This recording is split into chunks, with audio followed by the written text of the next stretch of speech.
I don't know what Jason Nyes was talking about. Snow Job was an awesome joke.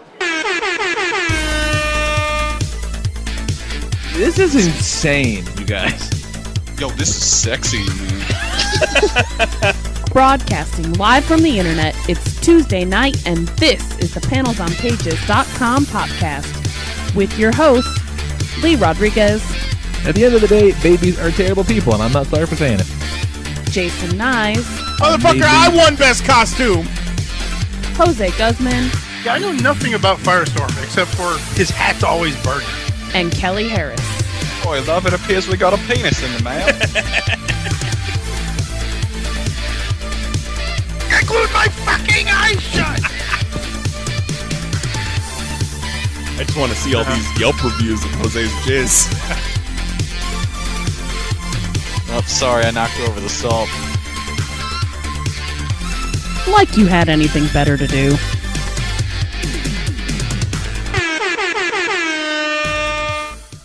What is happening, everybody? Today is Tuesday, March 26, 2019, and this is episode number 462 of the Panels on Pages podcast. I am your host, the Lord Reverend Lee Rodriguez. Joining me tonight, we got Mr. Jason Nyes. Let's get ready for Dumbo! And Kelly Harris. How. How is very close to a honka. That's what ASMR is, right? Going, and then people give me money for it. Yeah. But I think you have to jerk them off with your feet first. Oh, that's what that is? Yes. 100%. 100%. If you look up ASMR, it means you got to jerk people off with your feet. Oh. Don't look it up, though, Kelly. Just assume that he's not lying to you. Just agree to the terms. That's what it is. I mean, it seems like it's plausible. I got some real callousy feet, y'all. Just saying. It's real soothing. Got some real jagged toenails. Ugh. You ever just accidentally walk into reading a porn comic? No. I did that. So I bought this book called Terror Assaulter Amwat. Amwat stands for One Man War on Terror. Okay. There's a whole lot of fucking in that book. Oh. Yeah, I've actually stumbled upon very some softcore explicit. porn anime, but not a comic, no. Oh, yeah, no, it's very explicit fucking, too. But, like, so it's this weird parody of, like, post 9/11 action movies. And all of the characters say literally what they are doing.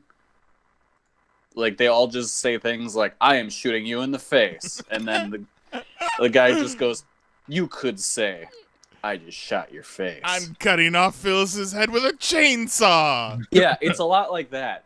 But then you get these random sex scenes where you just get lines like, I am ejaculating on you.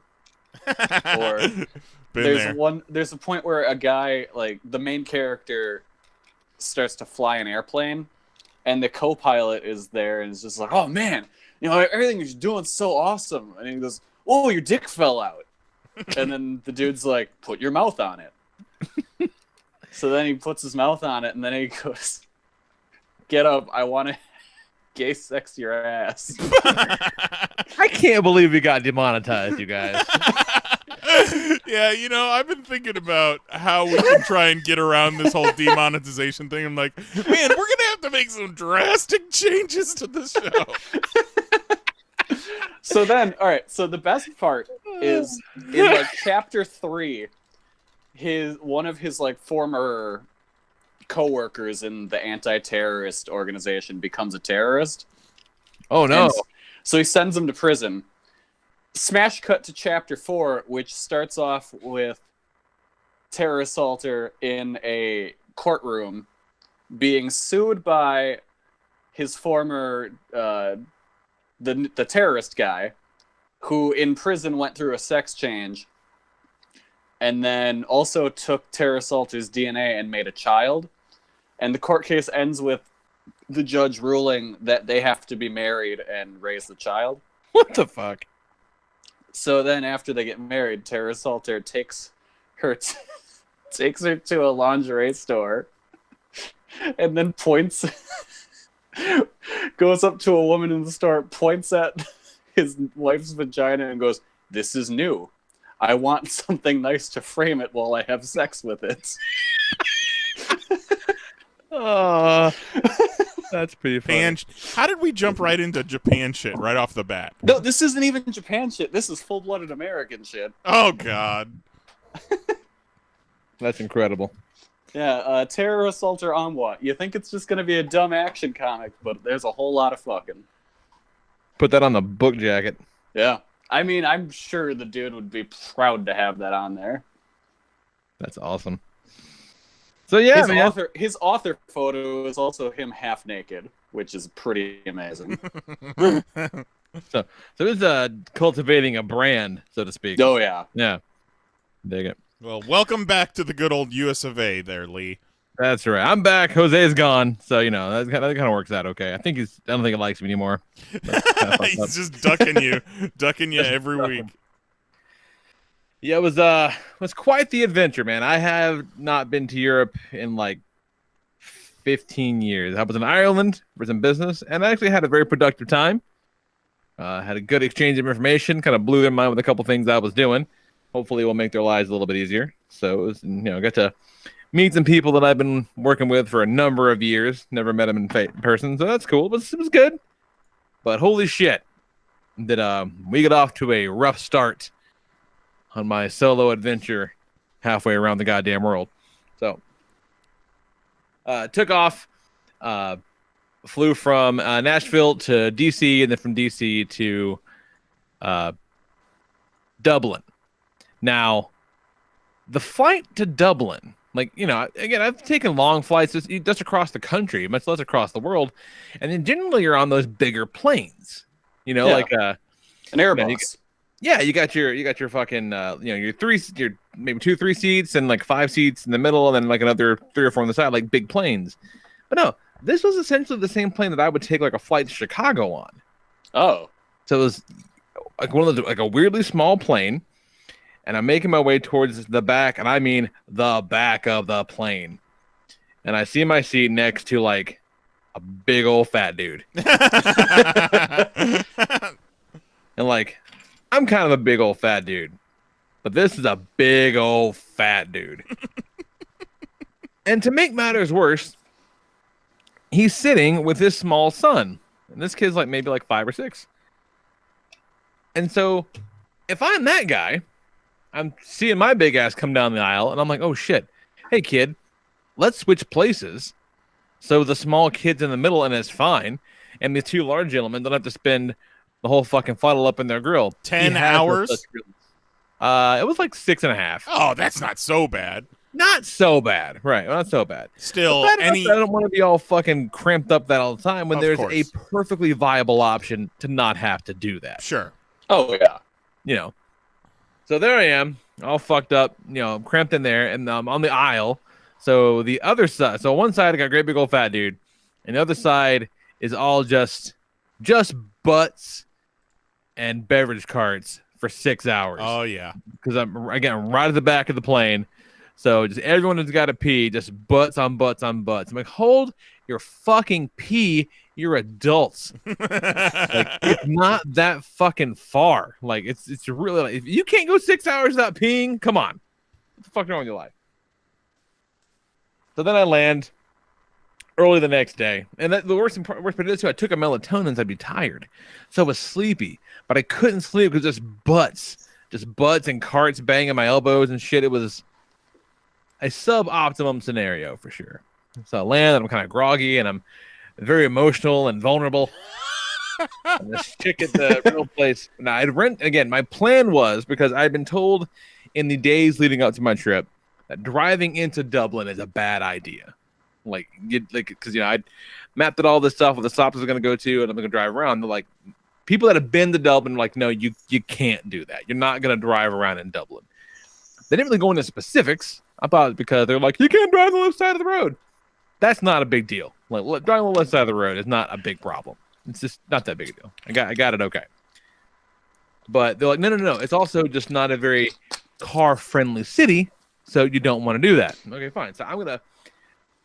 Plan is now, let's park on the outskirts and then get public transit. Because apparently they got a really good public transit system in Dublin. So get my car, which is not the compact I asked for. In fact, it was a Nissan Qashqai, which is a Rogue in the U.S. So it's like a mid-sized SUV, not bad. But given the number of fucking U-turns I was going to be doing that day, big enough I didn't want to have to fuck with it. I get on the road, and I miss every goddamn turn, at least one time. Because it's all roundabouts, and the signs are all like in Gaelic. Oh my fucking god! Like half the signs are in English, half the signs are in Gaelic, and even by the time I left, I kind of got the hang of the driving, but I'd never figured out why there are. So you're driving ahead, and there's a triangle on the road, like painted on the road, but the kind of apex, the point of the triangle, is pointing towards me, right? And in my brain, I see that immediately. I'm like, oh shit, I'm driving the wrong way. This is an arrow pointing the direction I should be driving. Wait, no, I'm definitely driving the right way. What the fuck is this triangle for? Why is it taunting me in this moment of extreme vulnerability? Oh shit, another fucking roundabout. Can't bother that right now. I better do this. I'm just doing donuts in the fucking world. I do that for about 15 minutes trying to head south until I find a place. I pull the car over. I put it in park. I say out loud to the empty car, fuck this shit. I don't need this in my life. And I grab the phone, navigate the hotel, hit the road. Start heading north on the M1, big freeway, wide open spaces, doing 120 kilometers an hour, which is like, I don't know, 7,000 miles an hour. I don't know how that should translate. I don't know. I'm not sure what the translation is exactly. But I had the GPS defaults to avoiding tolls, right? I didn't think to check that setting and make sure it was like off. So I'm going along, and it's like, get off on this exit here. Cool, roundabout, hop off. And it takes me down some real scenic shit, right? So real nice views and settings, but real sketchy small roads. And, I'm going on like, 13 hours of travel at this point, taking in all the fucking airport time, whatever, all this stuff. I'm very fucked up and tired. And then when I end up back on the same highway I was on a minute ago, like 25 minutes later, I'm like, oh, what the entire shit? What? Oh, god damn it. I gotta realize what had happened. Turns out that toll was for like £1.90. So for like €2, I burned 25 minutes and, an extreme amount of anxiety trying to get back to the fucking road. Make it to Dundalk, find the hotel, lovely hotel, get checked in, go upstairs, and, like my superpower is handling all my bodily functions when it's inconvenient. So like, I don't shit on planes, I don't pee in public if I don't have to. Like it's a power. But it has its limits. So I hit the hotel and my body says, thank God we're done here. We got a 15-hour poop we're working on here. Let's go to town. It's time. And I'm like, you're right, body. It is time. Let's fucking do this. And I go in, handle my business. Everything's great. Wipey, flush. And all my poop goes down, but the paper continues to float on top of the water. How does it know? I don't know. It's okay. So like when it must just not be strong enough. Well, also it's when you flush a toilet, typically there's that spot that kind of comes up out of the bottom. It kind of like arcs in and kind of pushes it down, that little hole in the bottom of the toilet. These didn't have that, so it's all pushing down from the top, all coming up, right? And so I think it's pushing down the solid matter, but the buoyancy of the paper leaves it floating on top. Is the best I can figure. Now, I was able to make it go down with onesie, twosie sheets, but like anything more than like a wipe is not going down.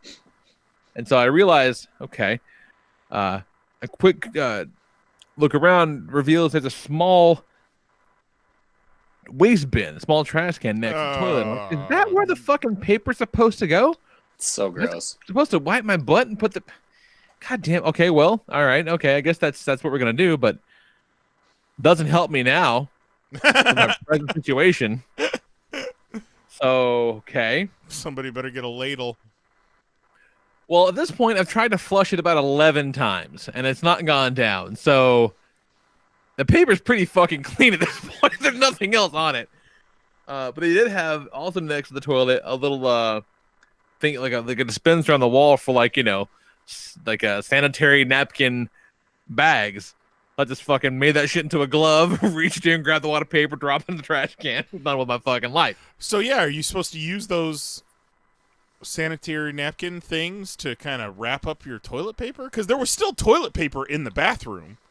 Yeah, for sure, definitely. And that's the thing too. I thought for a second, I'm like, shit, is there like a bidet here and I missed it? No. Oh my There's god. just, like none of that. Nothing. That would have been kind of cool. You know, I want to try one of those fuckers. I'll take that for a test drive. But no, it's just you got to put your paper in there, which also fucked up because I don't like having people in the room. So if I'm in a room for a week, that do not disturb thing never comes off the fucking handle. Like Jose's I don't need. the same way. Yeah. Like, It's like I don't like people in my room. No, please come in. Give me fresh towels. Make my bed. Leave me a fuck that. chocolate. But you know, I can't be there in the room with a week's worth of shitty toilet paper. Right. Like, right. that's not gonna fly. Yeah, So like have to- I hate the idea of shitty toilet paper just sitting there in the same room that you're at. Yeah, Because unless it's even- like an airlock, no, I'm not shitting in the same room that shit is in. it's pretty tight. Like I didn't really notice it, which is good. But I knew it was there. It's kind of fucking this psychologically. So I had to adjust my expectations accordingly. So I said, okay, all right, whatever. That's one more goddamn hurdle, but we made it. We're gonna power through this fucking day. All right, let's go out. Let's find some supplies. You know, I need my monster drinks for the morning. I need some waters for the room. Let's fucking do all that. So I'm like, all right, Google Maps, grocery stores. Let's fucking go. I go out. And first, I went to a Smith's toy store, which is a proper toy store, which I haven't been in one of those in quite some time. I've seen those in YouTube videos. Yes, those are cool. Pretty nice store. It was nice. Yeah. Kind of like it's kind of got like a mid between a Toys R Us and a KB, kind of. Yeah, but also had some of the big ticket Lego sets that are Lego store exclusives in the States, like the big buildings and like kind of stuff. That was kind of cool. Never seeing those anywhere but a Lego store was kind of cool. But it was a new place, you know, just checked it out. And then we're going to grocery store. Let's do that. And I missed the fucking turn because of course I did. I missed every turn at least once. And then I go back around and it's like make a U-turn. I'm like, there's no fucking way I missed it a second time. Like, where's the sign? There are no signs. I came to realize very quickly. Apparently, it's a concentrated effort on the people of Ireland to like not fuck up the skyline and the countryside with all these goddamn signs. Like, whereas in the U.S., if you're within 2 miles of a McDonald's, you know it because those arches are visible from space. Yeah. In Ireland, they don't fuck with that. So this building that I thought was a prison was apparently a Dunn's food store. Once I make this conclusion, I go to Dunn's food store. I walk to the front of the store. I go to grab a buggy. No can do. You got to put a coin into the thing to let the buggy out. Oh, just like Aldi. Like an Aldi. It's not like you've got quarters on you. Did you have change? I sure as shit didn't have a euro coin. And so, all right, fuck it. I guess I'll just get one of these baskets. And again, I'm going for water and monsters mostly and like snacks. Like it's all heavy shit. And so I come lugging this damn basket up, put it on the counter. The chick rings it all up. And I pay. And she just puts it back on the counter. No bags. Like, can I get a bag? And she's like, oh, no bags. The bags are like 70, whatever the fuck it was. And I'm like, oh, I'm not going to ring up another thing on my card for 70. Like, all right, and start shoving shit in my pockets. I had my jacket on and my hoodie, so I'm just like fucking. I look like 3 kids in a man suit walking out of the store trying to like waddle my ass back to the car and not spill all my shit. Like, okay, that fucking disaster's over with. I'm really hungry. Let's get some food. And so I'm like, Google restaurants. Oh shit, yeah. There's a Chinese restaurant like right across the way. Let's go. I don't give a fuck. It's the closest thing. Let's do that. Miss the turn. Motherfucker. Go back. Make a U-turn. Miss the shit again. There's no fucking way I missed it again. What? It says it's right here. Where's... Oh, cool. It's this building where all the windows and doors are literally shuttered closed. Sweet deal. Just steel shutters all the way to the fucking ground. At which point I said again, fuck this shit too. The restaurant at the hotel smelled awesome. Let's go back and do that. And I'll be goddamned if I'm leaving this place again. And it was upon that second return back to the hotel, had a moment where I said again, out loud to no one, this was a horrible mistake. This whole thing should not have been. And luckily, that was kind of the end of all the bad shit. Everything else went pretty smoothly. Made it to the office. People were cool. Went out after hours a couple times. Went to a town called Anagasson. Walked around the beach there, low tide. Picked out like some sunken ships and stuff like that there around. Very cool. Had a sweet ass Viking burger, they called it. And Go they played. on. It was a big ass sirloin burger, nestled inside of a giant onion ring. So it was bun, big ass onion ring, burger, what they call bacon, which is just like a slice of fried ham, which is awesome. With onion straws and applewood cheese and some lettuce because fuck it, why not? And it was like a real good like brioche bun, solid burger. That looked real good. It was a good burger. Like no, not like a top 10 or anything, but it's still a pretty fucking solid burger. It was very good. And they were playing like traditional Irish music. Like a band showed up and started playing. And Irish music is really fun and lively. You know, it's all like fucking recorded. It's all that shit you've ever heard. It sounds great. Until people start singing. And then when they start singing, all the songs are sad as fuck. Like they're all about people dying and wars and prisoners and dead girls. Famine. Something like so. Like the minute the minute a guy grabs the microphone, you know it's gonna get real down. That was just the way it went every fucking time. But yeah, and then one of the guys I was working with was in from Switzerland for kind of part of this little conference we were doing. And because I'm me, whenever I go to a place, the first thing I do is look for toy stores and comic book stores. What the fuck I do. And so I'm like, I want to check out this spot in a town called Drogheda down the road here. And he's like, cool, hey, can I go with you? And if you don't mind, you take me to the airport. No problem. Cool, let's do that. Fine, because he's leaving the next day. And so we make the drive down to Drogheda. And Drogheda is a fucking nightmare to drive in because it's just like a legit ass like 1,000-year-old fort town that they made into a city. Oh, it's so cool. Oh yeah, it looked awesome. Every once in a while, like, oh shit, there's just a piece of what's left over of a castle that's like 1,000 years old. That's kind of rad. But these roads are meant for horse buggies, not cars. So this is all very fucking difficult. And we're going to Earth Prime Collectibles in Drogheda in County Louth, Ireland. That's where we're trying to get to. And so we managed to find a place to park. We get out, we start walking. Want to take a wild guess? Guess what? We fucking passed it. On foot, we passed it. I'm like, that doesn't make any sense. How can this possibly be? And then, like, I see the window, and the window has like let's say like a 5x5 sticker on it that says Earth Prime Collectibles. I'm like, wait, what the fuck? And then we walk around the corner, and I see the other window, and we're looking into a room that, if I'm being overly generous, is 125 square feet. Like, my kid's bedroom is bigger than this fucking comic shop. And so we walk in, we're like, hello. And the girl that was startled that anybody walked in the fucking door. She's like, what the fuck? Like, what? I don't understand.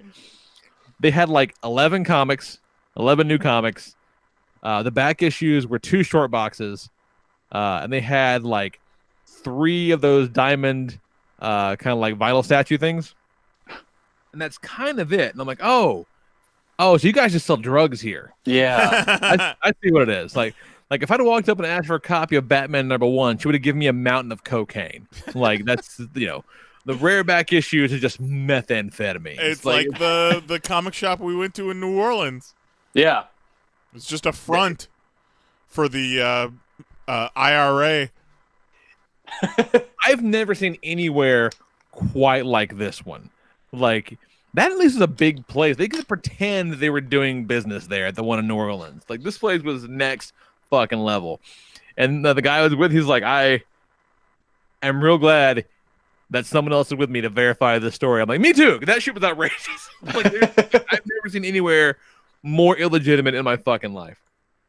And so we fought our way back out of there. It's fine. And so then I get ready to leave. Based on some recommendations of other folks, I decided I'm going to check out a day early, get a hotel at the airport, and then I go have a proper adventure in Dublin on Friday. Leave the office early, go spend a few hours down in Dublin. And you know what? It was pretty fucking cool. Kind of reminded me of New York in a lot of ways. Just kind of very much people kind of again, the architecture is out of this fucking world because it's all old and just all the roads are cobble bricks, and it was very cool to kind of see. I think if people traveled more, they would be like just more chill. Because I'm walking around seeing all these, and then we're like, okay, this is like half a world away. I just had this little moment. I'm like, yeah, but like these people are very different from me, but we're still all fucking just people, man. People. Like, everyone's trying to just get by in this fucking world. Why is everybody gotta be so pissed all the goddamn time? We're all pink on the inside. We're all pink on the inside, man. Like, I feel like if people had a little more like perspective and just sort of like, I don't know, just puts you in a mentality, kind of think a little more globally. You know what I'm saying? Just, I don't know, like it was kind of nice having that little moment to myself. Wow. It was good. I did not expect you to have that moment after all the fuck this shit moments. Sunday was a dark day for me. I'm not gonna lie. Like, well, you needed it. You needed it. You needed all of that to just be able to look out at the countryside and be like, you know what, this is nice. Yeah, you needed the darkness before the dawn. You had to take stock. I was a different person come Sunday evening. It was some dark shit, you guys. It was rough. Did you just eat potatoes raw? It was so bad. Like an apple? apple? So fucking bad. Did you buy a knife anywhere? No, I had mine with me. I brought it with me in the bag. So I had it the whole time. Oh, you checked the bag. I did, yeah. Nice. But that's the thing too. Like I was gonna say, it reminded me of New York and just kind of just tons of people. It's very metropolitan down there, but like lots of places. It's very impassable by car. So lots of like this, kind of alleys and shit like that with stores and restaurants and a bomb ass comic book store. Forbidden Planet International in Dublin was the fucking jam. It was awesome. Was that the one with the wall of anime titties? Yeah, lots of anime titties. Yeah, nice. It was three floors. Very tightly stocked, man. Like everything, it was great staff. Like it was an awesome fucking store. It was great. But the thing that was definitely not like New York is I'm no bullshit. Because I know we had a good time talking about it after we got back from New York, but not homeless person number one. like no. I was there for hours, and there was not a single street crazy. Like, not one. So, like, it's almost as if, I'm just throwing this out there, it's almost like they're taking care of their people over there. Like, maybe something they're doing is really working. So you didn't watch anyone try and light the other person on fire? Not a single time. Not once. And one of the guys that I was working with, the guys that works in Dublin, I forget what was it that I was doing.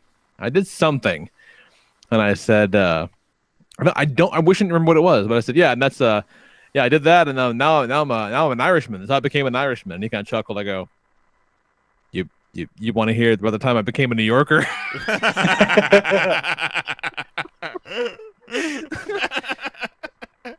And I told that story, and its fucking eyes just kept getting wider and wider and wider. I'm like, yeah, man, it was a wild fucking place. You guys are doing it right over here. You never seen it like that before? No, that's new? Okay. I saw that you were getting needled about Trump a lot, which is an experience I've had in the past. Yeah, there's a lot of that. That was just kind of like, so, Trump, huh? Yeah. Like, one guy, he was something from the marketing team, and from he was from the Czech Republic, but works in our Bordeaux, France office. Like, we're out to dinner with some cats, and he didn't even bury the lead. He's like, so how about your President Trump, huh? And I'm like, yeah, man. Yeah, it's a real weird time. And then one of the other guys who has been to our offices here, and he's like, but most of the people around where he lives, they like him. And the guy goes, what? I go, yeah, it's what you call a red state, and it's kind of an island of one out there sometimes. It feels like it's Smash I'm cut. sorry. Smash cut to 4 hours later. Lee drunkenly singing Irish folk songs with just a group of people just crying. No, definitely couldn't live there. Never in a million fucking years. But yeah, then we came back. Flight. So the flight back from Dublin, pretty uneventful. A bit long, but nothing crazy. No fat dude? No fat dudes. Well, I'd like to apologize on behalf of fat dudes that you had to fly next to a fat dude. I'm fucking and that dude most times. But two side by side is rough. But when I get in the flight from Newark, which by the way, Newark Airport is the fucking jam these days. What? Because Newark was trash as recently as like a year ago. Well, now it looks like fucking Vegas, man. Like it's all lit up and all kinds. There's like malls in there and shit like that, and like all the seating instead of being like those bus stop chairs, it's all like high benches with all kinds of like charge ports and like plush seats. Like it's real nice. What like the nice. fuck? Like weirdly nice. It might have been one of the worst airport experiences I've ever had. I've been to Newark too, and it's a shithole. And like even like one of the ladies that was there was like, yeah, I was here a year ago and it was shit. So I don't know what the hell they did and how they did it so fast, but it's different. But well, it's the same thing as LaGuardia. Yeah, that's hardcore too. Yeah, but Newark was so small and so terrible, and just it was hot and smelly. No, they changed the game, man. It was good. But I'm wrapping up. I know we're going long, but like It's all I good. get on the plane to come back from Newark, and this woman sits next to me. She's maybe in her mid-40s, very thin, looking kind of like a librarian, but not like a hot librarian, like a regular librarian. Yeah, like these are due back Thursday. Yeah. And she is, I gleaned very quickly, she's like a teacher or in some way an authority figure for this group of girls who were studying abroad in Ireland. So they were on the flight back with me from Dublin. I just didn't see them. And so we're on the same flight back to Nashville. And she sits next to me and she says, "Oh, hey, just so you know, like I want to kind of apologize in advance. I'm a very nervous flyer." Oh no. And That's I'm like, good. I'm like, oh, okay. Like, I mean, I'm sure it'll be fine. And it's like, do you mind closing the window? And I'm like, oh yeah, sure. I don't like that anyway. She goes, I don't want to see it. I don't want to think about it. I don't want to even know it's out there. Just close that up, please. I'm like, I said it. Well, yeah, it's fine. Yeah, cool. Yeah. So I closed it. I said close it up. I got it, And we get ready to roll off, and she's clearly just tense, just like tense. And the plane takes off, and to her credit, fucked me up too, because the pilot did some shit I've never seen before. While we're still on the ground, we have not taken off yet. The plane starts going left and right like he's ducking potholes. Oh my god. Like left, right, left, right, left, right, left, right. Now we're taking off. Which is very unsettling. Like it happened enough that I'm like, whoa. And that's when she looked at me and she goes, "Can I please hold your hand?" And I'm like, I mean, sure. And she grabs my hand so fucking hard, you guys. We're going up, and it is a bumpy ascent. It really is. She's like, "Can you tell me about yourself?" I'm like, "I don't know. Like, what do you want to know?" She's like, "I don't know what you're thinking. I want to think about this." I'm like, "Oh, you want me to tell you?" She's like, "Anything." And I'm like, I don't know. Like, I got a couple of kids. I got a dog. I fucking hate the dog though. And like, I just start rambling like a maniac, and like everyone. And at some point during that, she just goes, "I swear to God," she goes, "What am I even doing?" I'm like, I don't know. What are you doing? Flip the fuck out. Oh my god. And she's just sweating bullets. The plane levels out. It's cool. And only then, after that, I'm not doing it justice how fucking bizarre it is. It was. But only after all that's over with, there's the girl behind me, the woman directly behind her, I should say, tap her on the shoulders. And that woman had been sitting next to one of the kids that she knows, the kids in her group. She was sitting next to that chick the entire fucking time. And when she says, "Would you like to switch places with me so you can sit next to your friend?" And she was like, "That would be great." And I'm like, All this work you did, and she's just gonna abandon you from the fucking beginning. Like from the very beginning, she could have sat next to a person she knows and held that person's hand and had that person and yelled in that person's face in terror. Roger Rabbit me.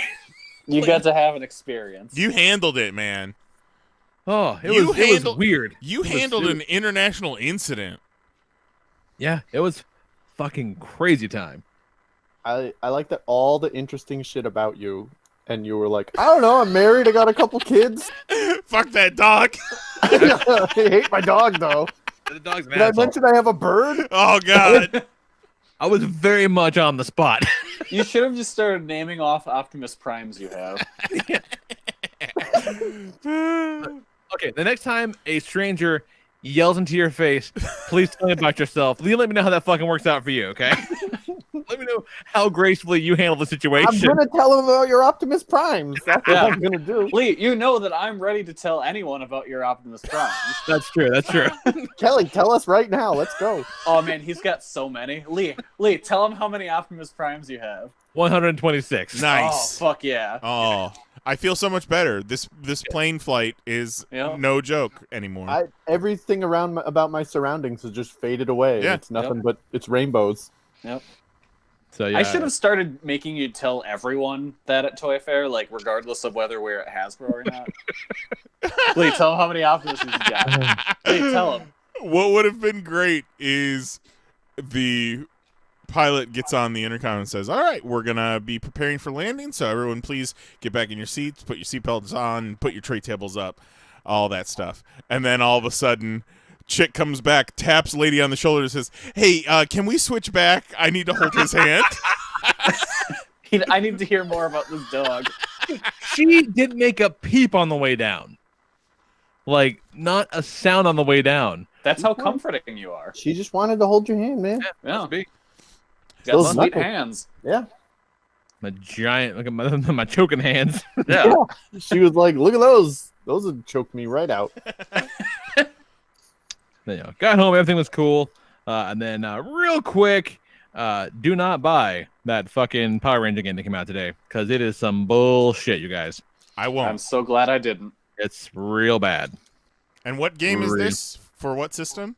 All of them, but today it came out for the Switch and the Xbox One. And it's I a think fighting game? PlayStation's on Friday. Yeah. It's just a Power Rangers fighting game?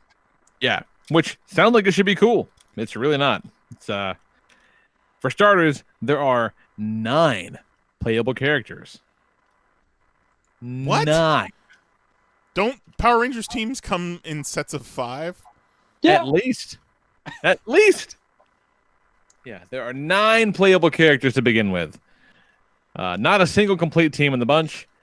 So you gotta get them. I guess no, but you can't unlock them. Oh, Yeah, there's no unlockables in this game. Maybe not yet. Like maybe it's coming. That's the thing. I'm hoping that they're going to build more into it. Like they have to, because they talked about a story. Well, you mode. better. You bought the DLC package. But like they talked about a story mode that is not present at this moment at all. There's no story mode to be seen at all.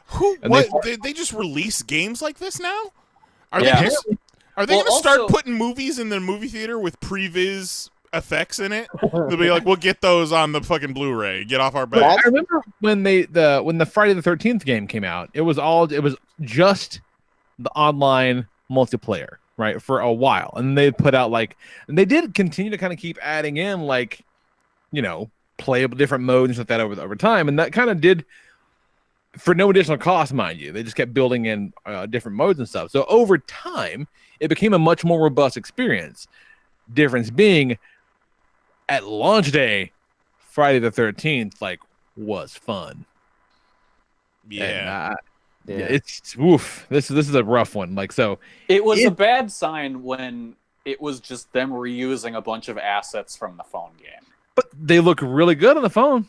They do. Yeah, they don't look that great on my TV though. I don't want that on a console. It's not great. So if you're thinking about it, don't do it today. Wait and see what happens in a few months. If they put all that shit in there and they do boast the roster, then maybe it'll be worth it. But as of today, fucking hard pass. It is And I looked it up. Turns out there is no refunds on the eShop. I wanted my money back. That's how fucking awful it is. Well, just say somebody got a hold of your account that clearly isn't your purchase. I would never purchase Power Rangers. Yeah, on a video call with them, surrounded by Power Rangers, wearing a Power Rangers shirt. Then you hear a crash. Oh, my Megazord fell. Hold on. He wouldn't be that calm, Kelly. Oh no, one of those fuckers fell. That's a big problem. Yeah. Oh look, my Megazord seems to have taken one a doesn't tumble. really have to fall. You could just make a noise for the bit.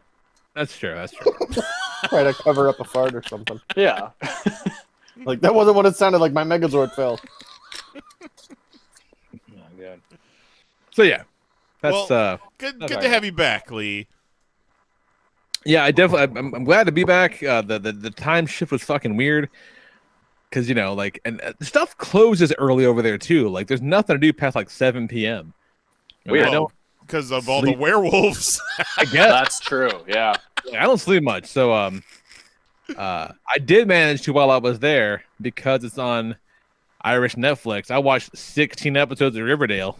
Yeah, you were putting in work on that Irish Netflix. Man, how stupid is Riverdale this season? It's so stupid. I have all the episodes on my TiVo, and I am dying to watch them. And I've seen on Instagram the scene where Archie tells the guy in prison that he does not know true joy in life because he's never experienced the highs and lows of high school football. Oh, and I just can't wait to get to that. Everything about it is dumb. Like the through line for this season is basically an evil D&D game that gets out of hand, and that's that's the A plot to the B plot of Archie being in juvie for a murder he didn't commit and being put in an underground fight club. Yep. Oh, it's outstanding, you guys. I love the Gargoyle King. Oh, it's outstanding. Like that is something that is from a completely different show. Yes. No, this season does not belong to this show at all. It's amazing. To be fair, this show has never really felt like Archie to me, just hearing it secondhand. So. Oh, no, but even so, this season does not belong to this series. No, it's just... But I do love that apparently there are zero restrictions as to what they can and can't do in that fucking writer's room. So someone was like, I don't know, fucking... evil D&D game, and they're like, fuck yes, Lewis, fuck yes.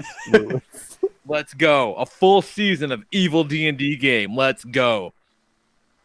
Yeah, fucking outstanding. Cannot wait for this week. I'm current. I'm fucking caught up what's on now. Nice. All I did was watch fucking Riverdale in my big comfy chair. Nicole would FaceTime me, and she goes, "Are you still in that fucking chair?" And I'm like, "The chair is all I have. I am the chair, and the chair is me. There's nothing else." There's shitty toilet paper in the bathroom. I don't want to drive anymore. Let me have my Irish Netflix and my Riverdale. All I got right now. I am so alone. Jughead's keeping me company. Every teenage girl's dream. Also, there's another gang and they're wearing dumbass masks. This is fantastic. What do you want? Oh, the kids? Hey, kids, how's it going? Kids, you should watch Riverdale. Totally watch Riverdale. They're all impossibly attractive. Jax, you want to see some hot teens? You're damn right. I do love the episode where the kids play their parents. Yes, that was awesome. In like a flashback, and like the dudes who play Archie and Jughead especially affect the mannerisms of Skeet Ulrich and Luke Perry so fucking well. It's kind of insane. Like they don't get credit for being as good actors as they are because they fucking leapt into Luke Perry real fast. It was great. But yeah. Yeah, and then look what happened. I mean, you know. Aww. Way to go, Archie. Way to go, AJ Kappa.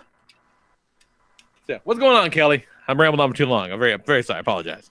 I found a ring ghost in Yakuza. Oh shit, a rain ghost. Is he like a So- ghost made of rain, a ghost that causes rain, a ghost caused by the No, rain? no, What a happened? ring.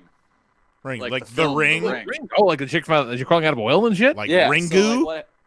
So like I was walking down the street and this guy was acting like all weird, so I go up and talk to him and he's like, "Hey, I got this cool movie. It's really erotic. Do you want to watch it?" And I'm like, "Yeah, sure. I guess why not?" It was like X yes.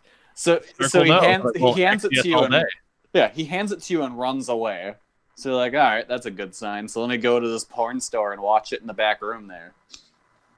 So you go to the porn store, you go in the back room, you put the VHS tape in the VCR, and then it's just like this weird like shot, like it's just a static shot of a bathroom, like the outside of a public restroom, and then it stays Just there. so I know, are there other options with which to watch the VHS tape, or is it only the porn store?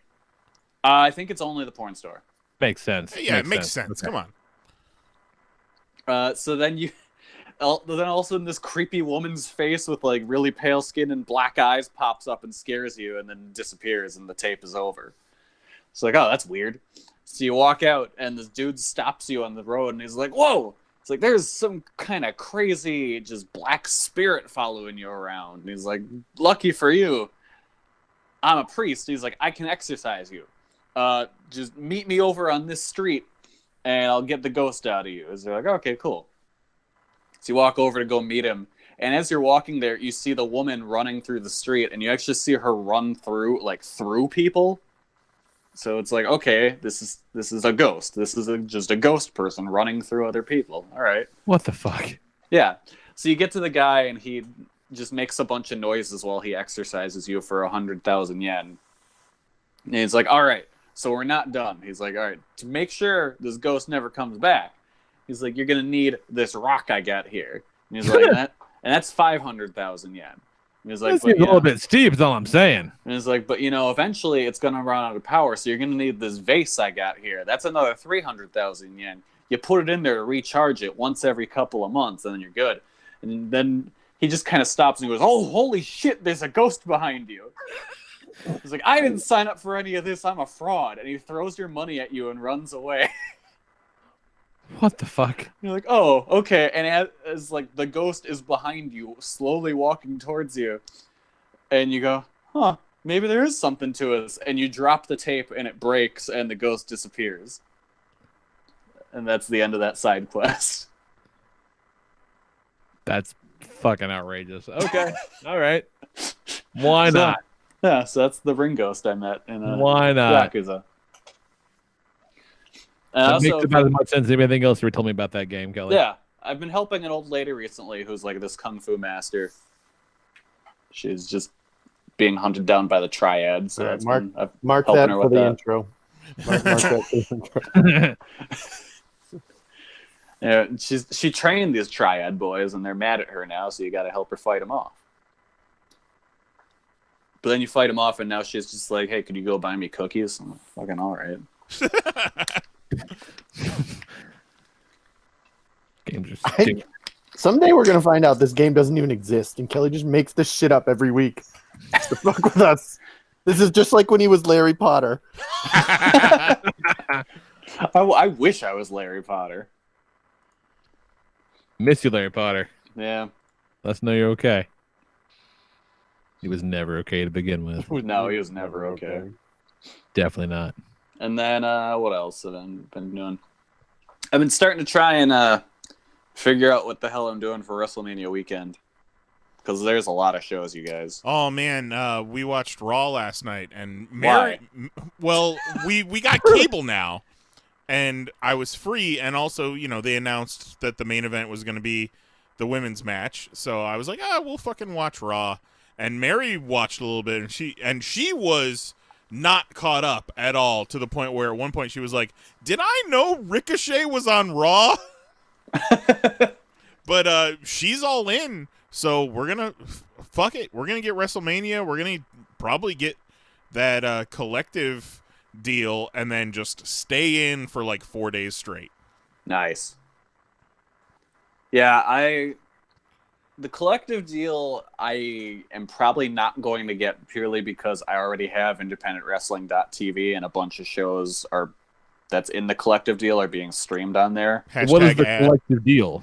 So the collective is the GCW venue. Because this year, instead of, you know how it was like split between WWN and WrestleCon? Yeah. This year it's split between WWN, WrestleCon, and the collective. Jesus. Okay. Yeah. The collective is running in Jersey. And the nights of the collective are headed by the GCW shows, so spring break and that stuff. 2 spring breaks, yeah. Yeah, Bloodsport. Spring break 1, spring break 2. Bloodsport, I believe, is in the middle of the day. The Orange Cassidy event. Yep, which that came out of nowhere because they had to cancel the Nova Pro show because that dude just wasn't paying people. Oh. That'll do it. Also, with the collective, you'll be able to see Interspecies Wrestling presents Boner Jams 4 Balls Out. Yes, awesome. I don't know what it is, but I'm in. What the fuck? The main event is fans bring the not Legos because Lego told them not to do it. So instead, it's colorful construction blocks deathmatch. Sure thing. Oh no. Nick Gage is in that one. Oh, that hurts me just thinking about it. Yeah. You ever stepped on a Lego, you guys? Yeah, It sure. sucks. Oof. Kelly, give me your prediction. Powerbombed on a Lego? Who's going to be the PCO of 2019? Ooh. I think there's a good chance it could be this woman named Chris Statlander. Okay. She's really good, and I think she's going to go out to try and impress this weekend. So I could see her being a possibility for that. Jonathan Gresham is another that has a shot at that, especially with his match at Bloodsport with Takeda, which will be fascinating. Because I want to know if Takeda will go for the shoot style or if he'll make Gresham do deathmatch stuff. And speaking of PCO, coming back to Madison Square Garden after, 25 years? Yep. That's so fucking wild. Yeah, no, it's nuts. Like, right now, I think Bloodsport has my favorite lineup of the whole weekend. And Bloodsport was kind of weak sauce last year. Yeah. Maybe But they've it's going got to be that same sort of, not quite shoot fight. shoot wrestling? Yeah, it's still the shoot style stuff. No ropes? Are they doing the no ropes? As far as I know, it's no ropes. They should have taken Jose's advice and done the whole sand in the eye, bring out some Kumite. I'm really, really interested to see what Frank Mir versus Dan Severn is going to be. I mean... I think you know exactly what it's going to be. Yeah. But, is Frank Mir going to try and, shoot or what? Because this is his first wrestling match. Oh, I guess I didn't think about that part of it, but you're right, yeah. Yeah. That's weird. So I'm very interested to see what that's going to be. As I said before, Masashi Takeda versus Jonathan Gresham should be awesome. And then main evented by Minoru Suzuki versus Josh Barnett. That should be good. That sounds pretty cool, yeah. That sounds good. Yeah. That should be a fun show. The thing with the PCO, though, is you can't ever predict it. Sure, yeah. Because who knew? Who knew that he would be the one? Who fucking knew? Not this guy. No. Yeah, Oh, yeah, good so for that also dude, man. on Boner Jams for Balls Out is Mary's going to have to stay up and watch it. Actually, no, it's on at 7:30. That's not a bad hour.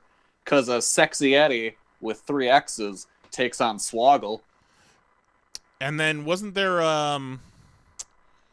what's her name? Session Moth against, who was it? Wasn't it the Orange Cassidy thing? Yeah, that's her versus shit. Swoggle's gotten fat, man. Real fat for a midget. Swoggle's working like 4 matches this week. But, like, it's weird because he's gotten very, very fat. Oh, yeah. I am personally very excited for the main event of the Impact Wrestling show, which is Pentagon Jr. and Phoenix versus Rob Van Dam and Sabu. Oh, that sounds cool. Like, that's going to be shit, but it's going to rule. Yeah. Yeah, those guys are going to carry those other guys. In the collective package is AIW's Slumber Party Massacre, which has Scott Steiner versus Swoggle. Oh, my God. What the fuck? That doesn't even make any sense. I mean, it's just an attraction. It's let's see. It was kind of like last year. It was Matt Riddle versus No Chin. Oh, yeah. What the fuck was that diddler's name even? Elson? Ellsworth. Yeah.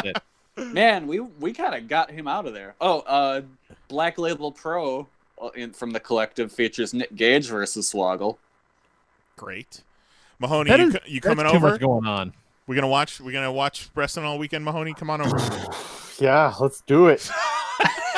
Let's watch. Let's watch the Swaddle fight Billy Gage. I'll get you some magazines. Yes, please. Oh, magazine, please.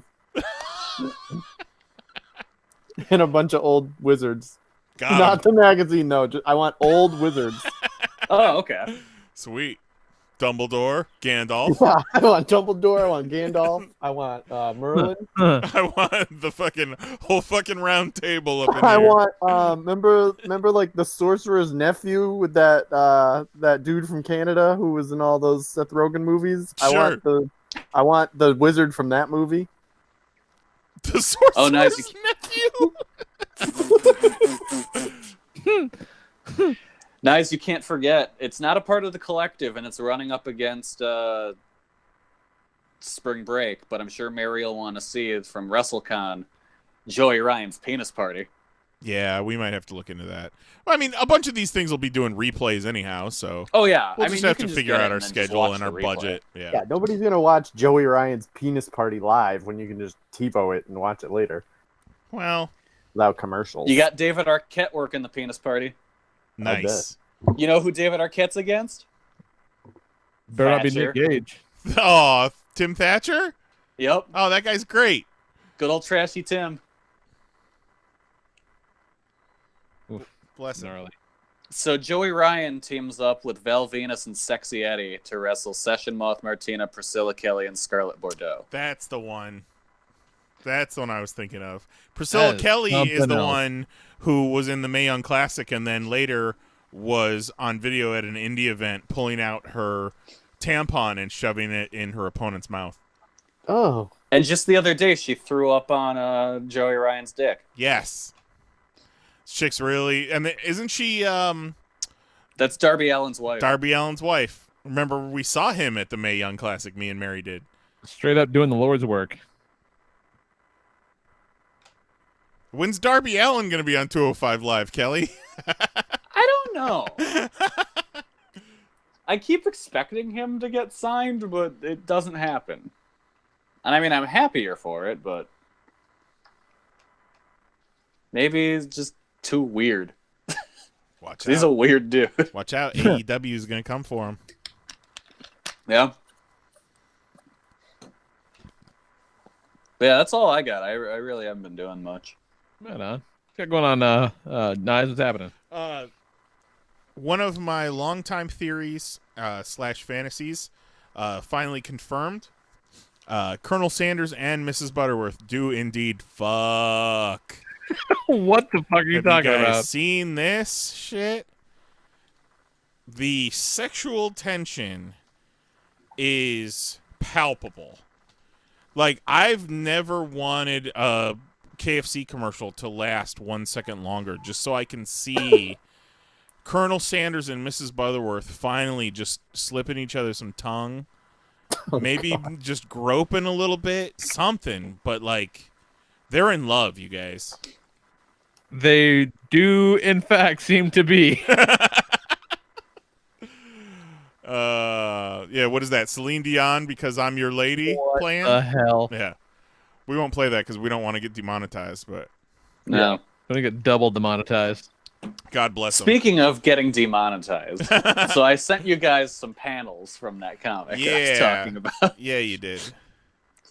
And the exact exchange that I mentioned earlier, I didn't get the response in there, was the one guy going, "Yes, gay sex it in my ass."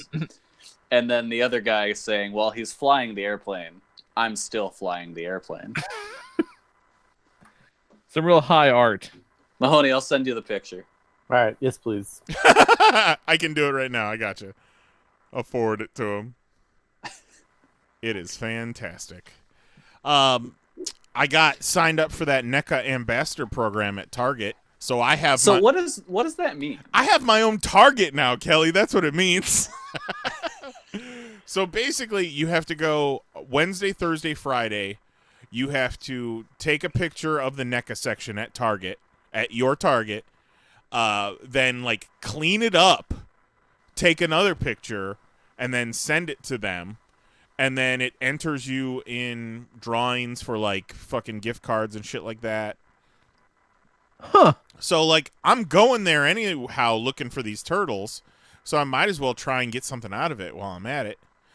Was able to snag that Wellhouse Pennywise, which I still have yet to open, but no turtles as of yet. I saw the Pennywise, the one that has all the monster faces. I saw that at the comic shop in Dublin. Right. I think that's this one, the Wellhouse, the one Yeah, where, that is. with the Okay. where the spike goes through his face. That is a different one. It has the lenticular thing on the front of the box. Huh. Oh wait, are you talking about the 90s one? No, it's a No? new one. The one with Let's the go. crab claws? I think so. Yeah. Oh shit! I didn't know that was even out yet. Yeah, I'm Yeah. gonna get that one too. Don't tell Mary. Yeah.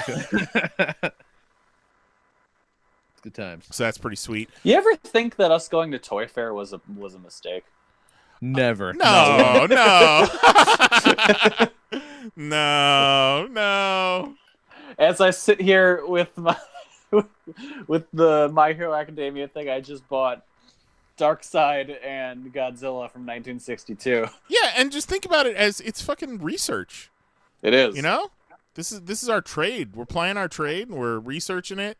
You know, we're just trying to figure out what things are. You know, the best thing about it is like we're all cool Uncle Toy Fair now, so we know all the hottest shit when it comes to Christmas time. That is very true. Cool Uncle Toy Fair. Still trying to get the Toy Association to sponsor FriendCon. We'll see if we can get that to happen. That would be awesome. Just send us just a huge box of Nerf guns and Super Soakers. We'll Those review 'em. Fortnite Nerf guns are showing up at Walmart's, and they're fucking cool. They're I don't give a shit about Fortnite, but those are really cool. Well, I don't know what a Fortnite is. I'm telling you, Lee, there's something real satisfying about it being like, so this is what you got to do. You got to play when it's like a Friday night and all the college kids are out at a party, and then you're just playing against like 11-year-olds, and whoo boy, you are just massacring people. Oh, that's fantastic. They don't even dodge. They just run right at you. Pop up. It's great. Yeah.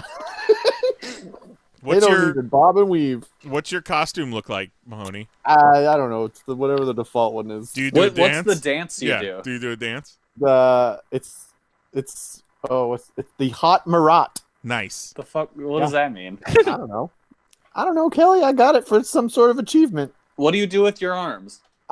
They like swiggle them all around. Why I've chosen it is I find most people react very poorly to it, so I enjoy that. You throw that dance out, people start hitting you with their hammers. Okay. Do you get called the F word at all? I don't. I usually mute them. I get called all sorts of shit on there, so I usually mute them. Which F word would that? All no, of I them. shouldn't ask that. All the F word. It's something. There's something unsettling about hearing a child's voice say those words. Too. I love this Hot Marat. It's very like Mumbai. It's very like Yeah. hey! Yeah, people Jai hate ho. it. I love it. You know, like again, I don't know shit about Fortnite, but those are good-looking models, man. Like it's a sharp-looking game. Yeah, interesting character designs. So much so that they made like 9 toy lines. So they said, "Fuck it, let's try." Remember that time I paid $40 for a Power Ranger game with 9 goddamn characters in it? I don't Fortnite's recall. free. I don't recall that game. Fortnite is free. Recall? Do you recall that time I watched John Wick this weekend for the first time? Oh, how did you like that experience? Oh, that was fun. It felt like Dread very much. John Wick fucking rules. The score, the action, just the feel of it. Shut up, Mahoney. Oh, I thought what you were saying is it felt like Dread because everyone had built it up for you and it was a letdown when you finally watched it. No, I didn't know you meant you actually enjoyed it. No, I actually did enjoy it. My favorite bit, and it's one of the through lines through the whole thing, is it's not one of those regular action movies where he shows up someplace and somebody's like, "Oh, John, what's going on? How you been?" It's all every time he shows up someplace, everybody's like, "Oh fuck, oh shit, it's over. Oh no, oh no, close it down. We have all made very bad decisions in our lives. I am sorry, John Wick." Yeah, one of those things where his reputation really does precede him in a powerful way. Not once is somebody like, "Fuck John Wick." Everybody's like, "Oh no, Baba Yaga." Oh no. One movie I did watch that I did not enjoy very much was the new Mary Poppins Returns. It felt like it was 9 hours long. I didn't really like any of the songs. Emily Blunt is good in it, but man, he means well. He's talented, but I do not hate Lin-Manuel I hate Miranda. Lin-Manuel Miranda. I do not like him. He's a creepy dork. He's a weird drama kid, and I just can't. And he's fucking, isn't he Puerto Rican? And he's playing a chimney sweep in mid-century England, and I don't like his voice. I don't like his face. You have a long and consistent history of hating Lin-Manuel. I try, Miranda, man. I try. Like he was good on Brooklyn Nine-Nine this season, but he was playing kind of a fucking dickhead too. So it worked. I appreciate his talent. I just don't like it. Stop it. So I do not recommend Mary Poppins Returns whatsoever. Mark it. Duly noted. Put that in the shout-outs. What'd you see this week, Mahoney? How was Nancy Drew? Nancy Drew was an experience, you guys. I saw first on Thursday. I saw Us. Ooh, and that was cool. Highly recommended. Go see that. It was a good time. I was legitimately nervous going to that movie. I was like, this movie looks a little scary, and I don't know if I want to go see it all by myself. But it was fine. It was good. And then, and then yesterday I went and saw Nancy Drew in The Case of the Hidden Staircase. Nice. At 8-something at night. And I was the only one in the theater for a nice long time. And I said, well, of course I will be the only one in this theater. Sure. It's part of the reason why I picked it. It's Monday night. It's Nancy Drew. Yeah. Until what looked like a mom and her 2 daughters came in and sat directly in front of me. What? That's like, some sociopath shit. Like, all right, that's fine. It's all assigned seating. Like, you pick the seats you want, and I was not in the seat I had picked, so I was like, this is no big deal. So then, movie starts, and the mom is vaping. I'm like, well, this is interesting. But I'm already the creepy single guy at Nancy Drew, so I don't feel like I can be like, hey, lady, you can't vape in here. Like, you gotta put that away. She'll be like, why are you here? Who did you come with? Did they acknowledge you when they entered?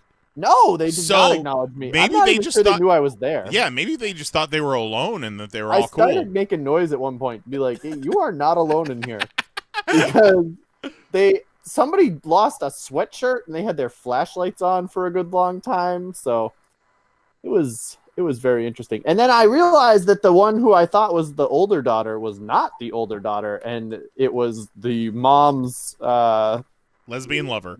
lesbian lover. Yeah, okay. I don't mean to categorize her. She can be whatever she wants, but they were awfully snuggly. So I was like, "Oh, all right." And then just some like 11-year-old kid just hanging out with her mom who's vaping and me watching Nancy Drew in the Case of the Hidden Staircase. And the villain is a dude in a pig mask looking like something out of Saw. Oh God. Yeah. So what did possess you to go see Nancy Drew by yourself? Guys, I'm back. I'm so sorry, Kelly. I tried to watch a Fortnite video and then it booted me from the call, and no one knew I was gone. You missed all the Nancy Drew updates, you dick. I wanted to know your Fortnite dance of choice, and now I understand you do the arm move. Yeah. Yeah. People hate it. We talked about it last week, Lee, but Mahoney has the AMC A-list. So he fucking goes to the movies whenever the fuck he wants. He waits for for the kids and the wife to go to bed, and he pieces out. Yeah. That's a pretty good move. Yeah, it's March, and there's only so many times you can see Captain Marvel. So That's true. That's a good move, man. sometimes you're looking at what's playing, and you're like, I'll see Nancy Drew in the Case of the Hidden Staircase. Yep. It was our whole idea behind MoviePass too. It was kind of like, let's just see whatever, you know. This is a good year for it. There is a shitload of movies this year. There's a lot of stuff. I have already seen enough movies to have paid for it. Sure. So everything I see from this point on is essentially free. Yeah, you're straight killing it. And you saw Captain Marvel with Katie too, right? I did. I saw Captain Marvel with Katie, and she fucking loved it. Her Nice. first. Captain Marvel is, in my opinion, by far the most kid-friendly superhero movie out there. So Yeah. if you've I got a would kid, agree with that, actually. Yeah. if you got a kid and you want to bring them to a superhero movie, like this is your shot. Well, It's I got mean, Skrulls still in it. Spider-Verse, I would go above. We talked about I mean, this, and I think There's a lot of Spider-Verse murder in Spider-Verse. and Spider-Verse is intense too. Yeah. Like, you got to explain, if you're bringing a kid, you got to explain that Spider-Man died, other Spider-Man is divorced, and some kids, you are, like, introducing the concept of divorce. And they're You like, know, what do that's you mean true. that can happen? And also, And then- here's the concept of the multiverse. Yeah, the multiverse, which is probably going to be over their heads, and, like, all of the Peters, or, well, you know, Gwen too, but all of them are like, oh, so-and-so in my life died, so-and-so in my life died. And then- Kingpin's family. Yeah, Kingpin's Yeah. family died, and depressed Spider-Man tries to kill himself like 7 times. So, Yeah, but like if these kids have seen Disney movies, they've seen people die. Yeah, Like, you gotta every see fucking Lion Disney King, movie. and that's it. I guess. Like, no, you know, every Disney movie has somebody fucking dying in it. That's like Yeah, those cartoons are a fucking death march. They are. That is true. Bambi. So what do you Yeah. think? You gonna try for Spider-Man: Far From Home?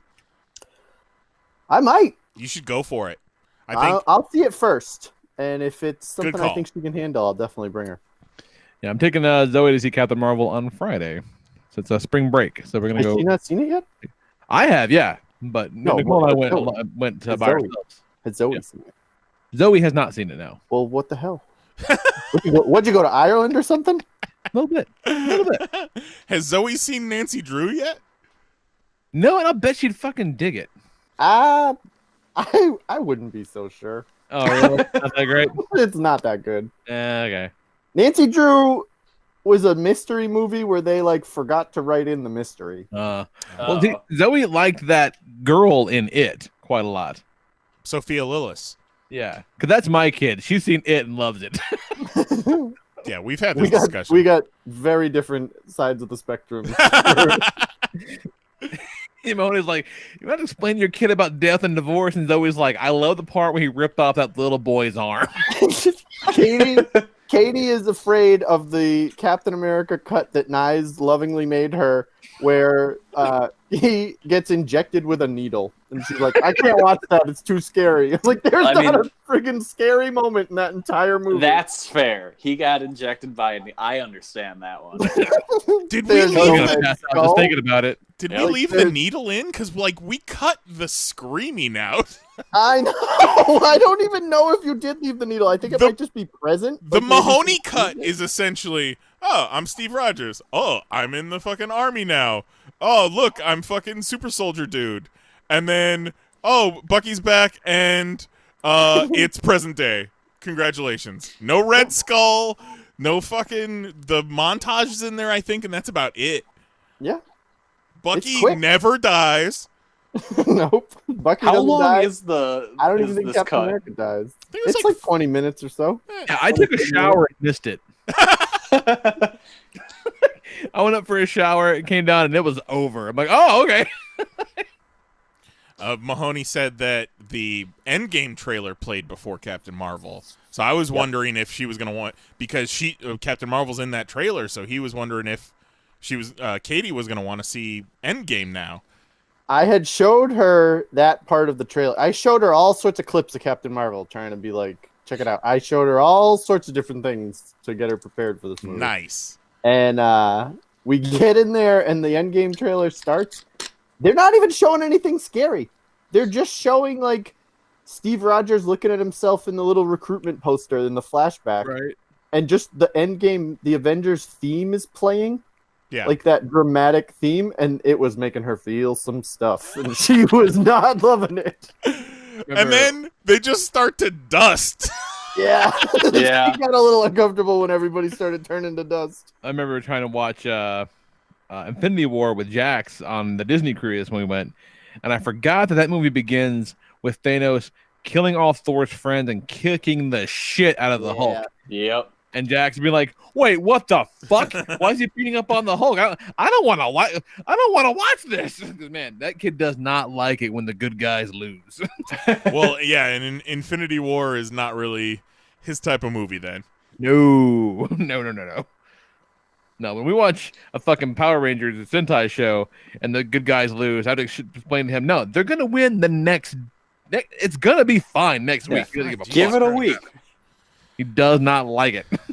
1 month until Endgame. Did you guys It comes see? out like 3 days after my birthday. Like, they did it just for me. They moved the schedule of the release date up just for me, I feel Just like. for you. Lee's birthday month. Yo, what's up? Believe it. Gonna party. Believe it. Go, when we all shorty. came and surprised Lee for his birthday. That was a good time. That's fun. Kerouac brought that little girl.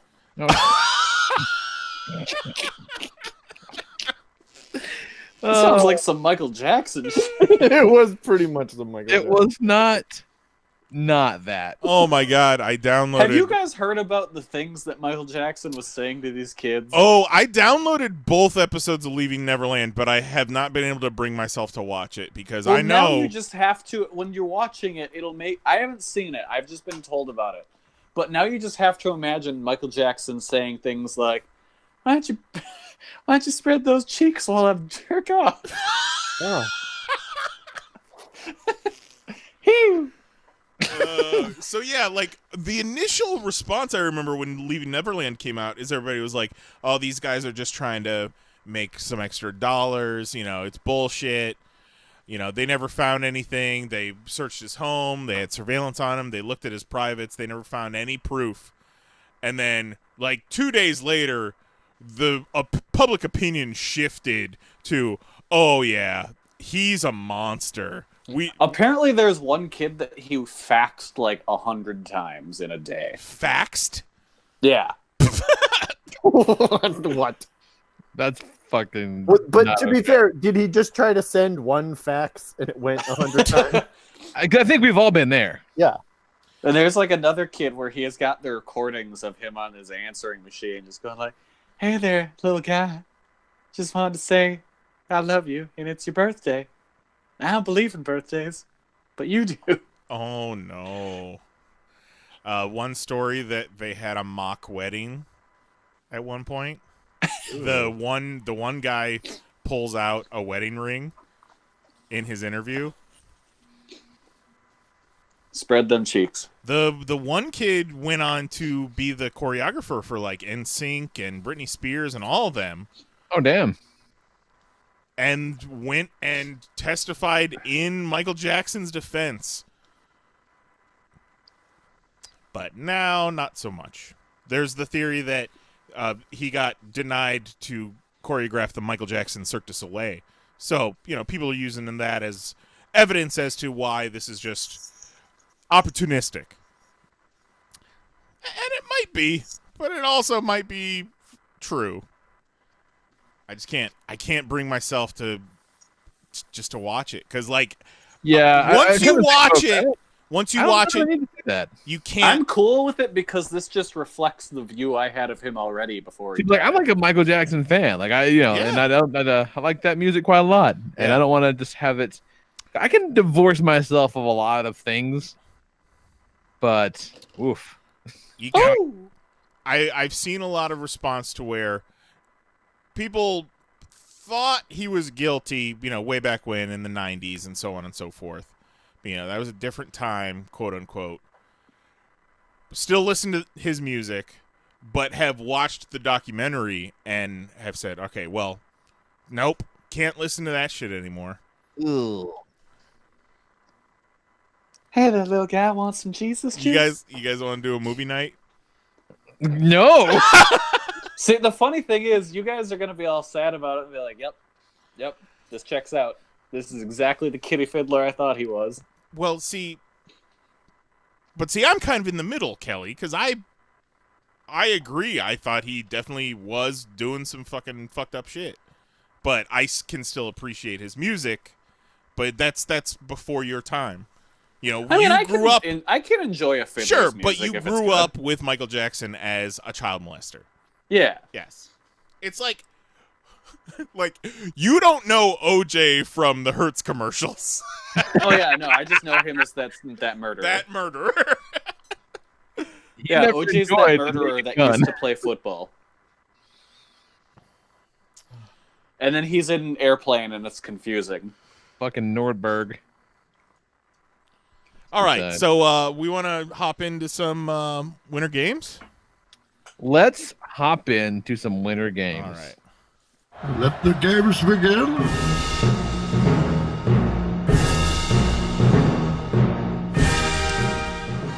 You got that link? Maybe I can pull it up right now. The score sheet. Oh, right. Yes. Was it on I Sheets? do, in fact, have the link. Sorry, folks. Just a second. It's all good. We got a music. Yeah. If you have the Google Sheets app on your phone, it'll just be in your most recent things. Yeah. Nice. I'll send this to you too, Mahoney. Right on. Go. So, no 11s this week, Mahoney. I'll put a 14 on there. I knew that was gonna be fucking Sora's week. It's like the one thing he was fucking meant for this game. Okay, why? I want to know why. Right. I need you to explain this. Because like that's the one thing that he does in those fucking games exceptionally well is hop onto any sort of a surface, and he'll ride, Goofy's fucking sled down and grind and off of any surface and bounce around like it's part of the whole flow motion gimmick that they put in some of those later games. Like that was his fucking jam. Okay, see, none of us knew that. Yeah, he came in second to last, third to last. Yeah, that's a crying shame. What that is. It just comes down to coaching. Some of the coaches are participating, some of them are not, and I get it. Shit happens. Sure. But especially with a character like Sora, where we're not all super familiar, you gotta. Yeah, I had to Google Sora. Yeah, and then, looks like an anime. I wasn't sure if Sora was a male or a female. That's fair to say. He's got that androgynous Square Sora is a very feminine name. Yeah. Fucking voiced by Haley Joel Osment, if you're curious. No. Yeah, and has been for the entire life of that character. Oh, that's fucking cool. I noticed, I was doing some research, and I noticed the voice changing and aging. That's really cool. Yeah, it's been him the entire time, yeah. Good thing Sora hasn't aged the same, in the face. Yeah, As Haley not so Joel. much. Woof. Yeah, he's just looking a little bloaty. But who am I to judge? At any rate, this week is the Game 6, which is Speed Skating Team Pursuit. Skaters compete against each other and the clock gracefully lapping the 400-meter track. Team Pursuit is skated by teams of 3 skaters. The distance is 8 laps, and the team's time is the 3rd skater to cross the line. So kind of some lowest common denominator shit. The slowest one takes the whole cake. So, from the center of the earth, Coach Kelly Harris, we got a Batman, Bugs Bunny, and Michael Jordan. Hey, I'm Batman. You were expecting maybe the Easter Bunny? What's going on here? From Zion, Coach Jose, bringing in Neo, Sub-Zero, and Trinity. I know Kung Fu. Sub-Zero.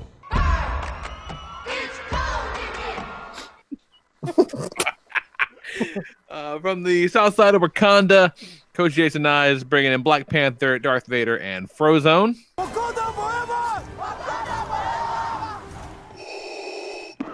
What? Say what again? I dare you. I double dare you, motherfucker. Say what one more goddamn time.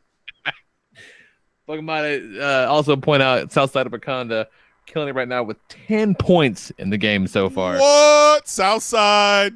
Running wild with it. Representing the Hearts Kingdom, Coach Cats, Donald, Minnie, and Sora. Well, hello there. This'll take all my heart. Bringing the from Sweden, Coach Douglas Johns, Impulse, Yakko Warner, and Brock Sampson. My name's Bart Allen. You know, grandson of Barry Allen. Hello, nurse. I thought the Cold War was over! From Motunui, my team of Iron Man, Scrooge McDuck, and Maui.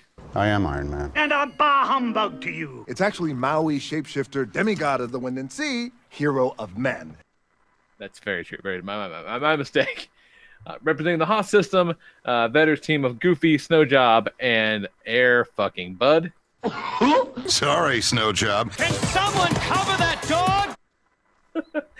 And lastly, representing the Bushwood Country Club, Sharks team of Race Bannon, Dumbledore, and Jon Snow. Now that's a cue if ever I heard one. You shall not pass! The King of the North! That middle one is not Dumbledore. Oh, it's not? That's Gandalf. Whoops. You don't remember that famous scene where Harry Potter was trying to go to the library without a hall pass and Dumbledore was like, "You shall not pass"? It's hilarious. All right, so getting down into it. I think my team's got this one in the bag for no other reason than Iron Man is going to rock in this thing with a specialized suit designed for speed. He's going to grab Scrooge with one hand, Maui with the other, and rock it around that fucking track. 8 laps, you're done, son. Like, it's not even close. Like, fucking the end. The man's got a jet propulsion system on his back. They're going to just hold hands, daisy chain all the way down. It's over. Like, it's in a purely speed-based competition. Nothing around it. Frozone is going to have to lug Darth Vader's fucking life-supported ass. You know, Darth Vader probably weighed like 800 pounds on that bullshit on him. It's going to be tough to maneuver. I don't see anything around it. You got the strength, you got the speed, it's over. That's it. That's what I got. That means fucking game, set, match. You know, my plan is actually very similar to Lee's. All right, what you got? Just, you know, Bugs Bunny calls up his friends at Acme. And he's like, hey, give me some of them rocket boots. Love a good rocket boot. And of course, you know, Acme is like, we got you, fam. So they send him these rocket boots, strap them all up, straps up his team. They zip around with the speed of a Looney Tune. I like it. Not bad. Some rocket skates. I like it. What you got, Nice? All right, so starting off the front of the team of the south side of Wakanda, we got T'Challa, one of the greatest natural athletes in the competition, before we even take into consideration his superpowers and vibranium catsuit. Second up, you got Darth Vader, who's using his superior control of the Force Rush to employ short bursts of speed, taking the opponents off their game. Last up, we got the anchor of Wakanda, Frozone, the most skilled and fastest skater in the entire competition. The best trio for this event when you consider natural athletic ability and superior superpowers. Okay. So, you talk about the force burst affecting the competition. Is everyone on the track at once, or just 3 guys at a time? Man. My understanding is that it's the team. The only people on the team are the 3 participants. Am I wrong about that? Right. There you go. Because if that's the case, then this is gonna be a clusterfuck. It's just roller derby. I thought it was like last week where we were all on the course at the same time, but no, that's not the case. That only takes out that one line of taking the opponents off their game in my entire strategy. Merely trying to clarify, sir. Okay. Admit no disrespect. Well, you started talking about that when you started pitching your strategy. I was like, oh, I've got this event all figured all wrong. I'm thinking it was something completely different. Easy fix. Okay. All right. And then to the email, Vetter writes in with the subject line, can't hold him back forever. So this ought to be good. Another chaotic. So am I fucking wrong? He says another chaotic event with a swarm of contestants skating at once. I think. Because if I'm wrong, I think you're right, Lee. Actually, no. It says skaters compete against each other and the clock. Let's see here. So that in that case, Bugs also got a whole bunch of fucking hammers. What are you doing with hammers? Hitting people? No, you can't do that. Think? That's cheating. Okay, so I'm looking at this video on YouTube, and it's just 3 guys. Okay. So so it is just one team on at a time. That's cool. So okay. I think it's important. We're just going for time. We're just going for time. Yeah, that's a very big. That's gonna be a game changer for sure. And then Juggalo John says he saw a video that it was all the teams on the field at the same time. Where the fuck is Zero at? What's it called? Speed Skating Team Pursuit. Yeah, the video I'm looking at is straight up a bunch of Canadians just crushing ass, but it's just them. Complete Speed event. skating their balls off. Anyway, writes in. He says, a bunch of contestants skating at once, at least until somebody plows into another, causing a domino effect of bodies and in a cloud of icy dust. And we all know nobody escapes things better than good old Goof. He may be doing a handstand on skates, but he'll emerge to pass off the Airbud. With his 4 skates offering more speed and stability and natural athletic ability and endless stamina, he's off to the races. Racing full speed on an oval is something dogs are used to. Bring up the end of Snow Job. I should have to say this again, but people always seem to forget. He is a Winter Olympian. He's great at this because he's a world-class winter sportster.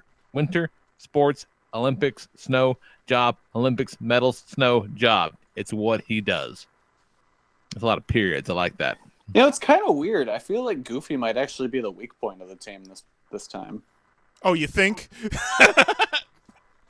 Like I feel like Airbud, he's got the racy thing. Well, remember last week Goofy won it all because he's a fuck up, and he knocked everyone else off the track. But can he keep that luck going every week? But also, Airbud at this point is horribly brain damaged. Oh, he's bashed his head into that fucking rock so many times. He got his shoulders all fucked up, like they strapped his ass to a skateboard and threw him down a chute. Like that poor dog is having a rough time. Like, I feel at this point, I think someone should contact the authorities. Just saying. Team Pursuit, long track speed skating, Team Pursuit is teams of 3, 2 teams at a time. Okay. So All right. since it was difficult for us to figure out which set of rules we needed to go with, let's not judge based on understanding of the rules, just argument for that understanding, because speed and basically speed. We've gotten 3 different descriptions of this same event. So I was just trying to think that, like, I can't imagine, even like in a real world application, having 10 team to 3 skaters on a fucking rink at once would be a disaster. I was thinking more along the lines of the relay, which they do with all teams on the rink at the same time. Yeah, and I think that's something else. Yeah, it is something else now that I actually read the event. Yeah, the minute you start talking about motherfuckers with jetpacks and rocket skates, this becomes dangerous. that makes this event almost as responsible as putting Air Bud on the field. It's that bad. That poor dog. I'm not even a dog person, veteran. That's fucked up what you're doing. I'm just saying. Shark writes in, "Hey population, making this short and sweet. Skating plus magic equals wins. Dumbledore will enchant the skates of he and his teammates. They will be able to speed up their skates to beat anyone." Needless to say, come on, iPhone autocorrect. Needless to say that Race and Jon Snow is able to handle themselves on ice.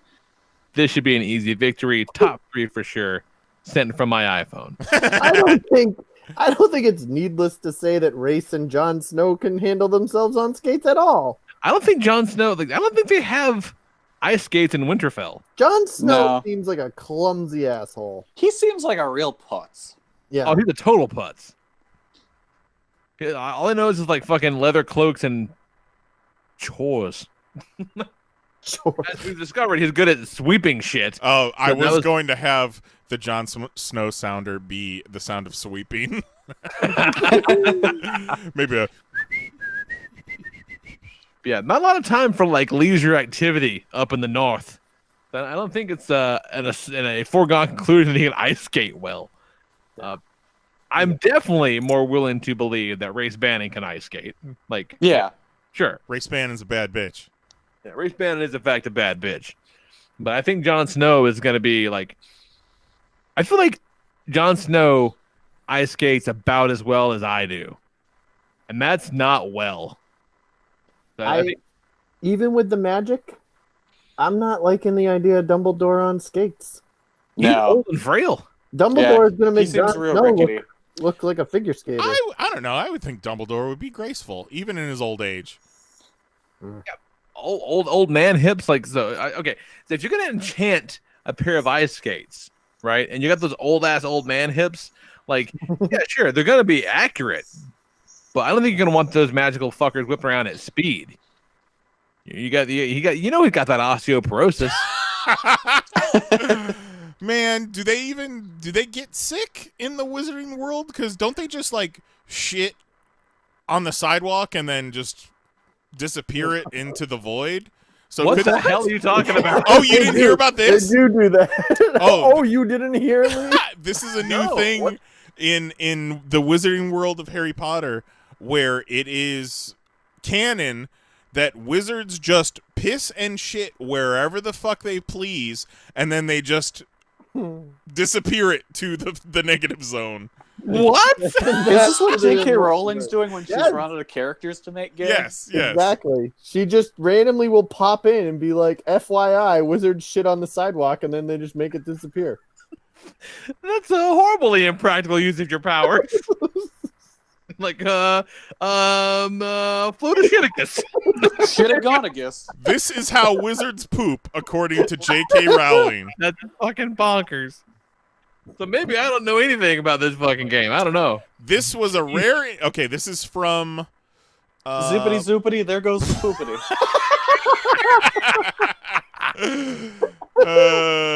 I don't know where this is from, but a J.K. Rowling quote is, "This was a rare instance of wizards copying muggles," because Hitherto, they simply relieved themselves wherever they stood and vanished the evidence.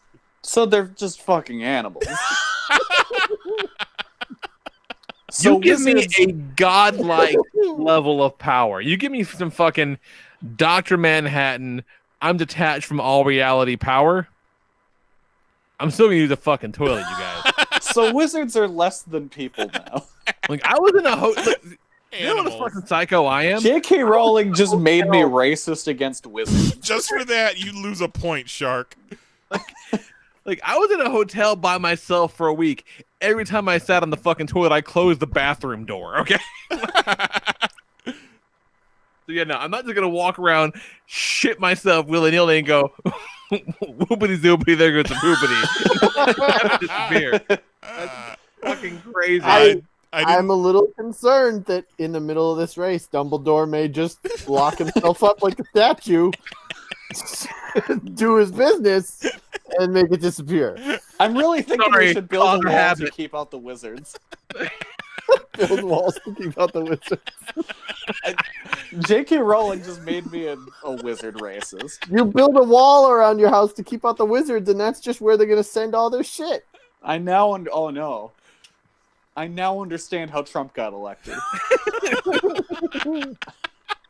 That's a fucking disaster. Well, I didn't mean shit all over the ice. Jon Snow is going to try to sweep it up because that's more out of habit. Not going to be able to help himself. I didn't mean to drop that heavy info on you guys. I thought this was general knowledge. Oh, that fucked me up. Yeah. Okay. All right, and then Juggler John writes in. Because I'm fucking magic. There goes my shit into the fucking Twilight Zone. And then, it all just goes to the Newark airport. That was wrong the entire time. Just centers of wizard shit. You were the chosen one, Harry. Now shit on the fucking street. You're the boy who lived, Harry. Why not just not shit? Can't you just disappear it out of your bowels? You would. That's a leap too far. All the fun out of the game. There's no satisfaction. Right then. Juggler John says, I feel that my weakest link in my team is Brock Sampson because he is clearly the slowest of my 3 competitors. However, I feel that the speed of Impulse on skates, his speed is a factor with an adjusted style, like it is for a real skater, would help bridge the gap. Yakko is clearly the midpoint between the two and more than able to move at far over the average. What the fuck? I.e. running from the tower all series. Okay, he runs from the okay. The water tower. Yeah. The turn on and off team. It's all about order placement, being only 2 skaters allowed to race at once. See, he doesn't know this game either. Skaters must change lanes every lap. In long track 3-man order would be Brock, Yakko, and Impulse. Saying that Impulse is speed wouldn't work on ice. First, he has on skates, and in that style, he'll be able to adjust some of his speed force. That's true. Having skates is definitely better. Yeah, that helps a lot. Yeah, for sure. Second, be then able move. What the fuck is with this email, John? You've lost me quickly. Second, be then able move at a greater rate of speed than over half of the competitors. Looking at you, Snow Job. So I'm not sure what he's saying there. Looking at you, Snow Job, out of it, which I appreciate. That fucking Melvin. Yeah, fucking Melvin. Holy shit! I was just thinking the other night about how we keep calling people Melvins, and remember the name of the guy who fixed the air conditioner at my place during WrestleMania? Yeah, I remember. Just made the connection. Melvin all day. Melvin. I'm gonna throw such a fit. Okay, so John was, I think, working off of a more of a relay type gimmick, which...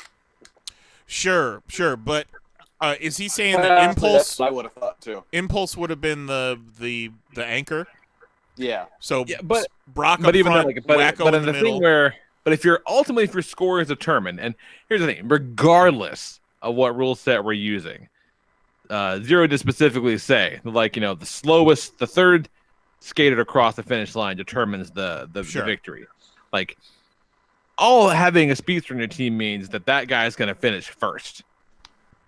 Well, I think you make him the anchor like John did, and he's keeping the pace. Like, they're not all going as fast as he is, but he's on Yakko's heels like, hey, fucking let's go. Come on. And Brock is just a maniac. Like, you point him in one direction, say, skate as fast as possible. He's not superhuman, but he's also not known for its grace either. Yeah, but he's also a crazy, juiced-up athlete killer. He is definitely that. So, and Yakko is just going to kind of be in the middle of that, like a buffer, just kind of bouncing around. Yeah, I would definitely want Brock Sampson on my team before, say, I don't know, a brain damaged golden retriever. I think it's definitely a better pick so far in that department alone. Okay, all right, okay. This is all good stuff. Do we have any voicemails? We do voicemails. Let's see here. You can send your voicemails to 616-951-1-POP, and we'll play them shits on the air. Not even if they're just about our bullshit games here. That's right. Is this Justin TV hotline? I misplaced my password. Speak to an operator. Oh, God. 4. Is this thing on? Hello? Why can't I get on Justin TV anymore? Hello? Operator? It's a podcast. Long-time listener, first-time caller. He's gonna run your out of number time. from a Tinder date I went on that I met through Justin TV. They recommended me to you guys.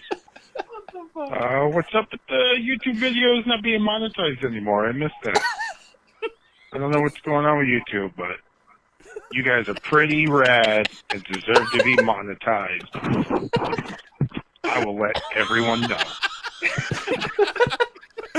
He's so high right now.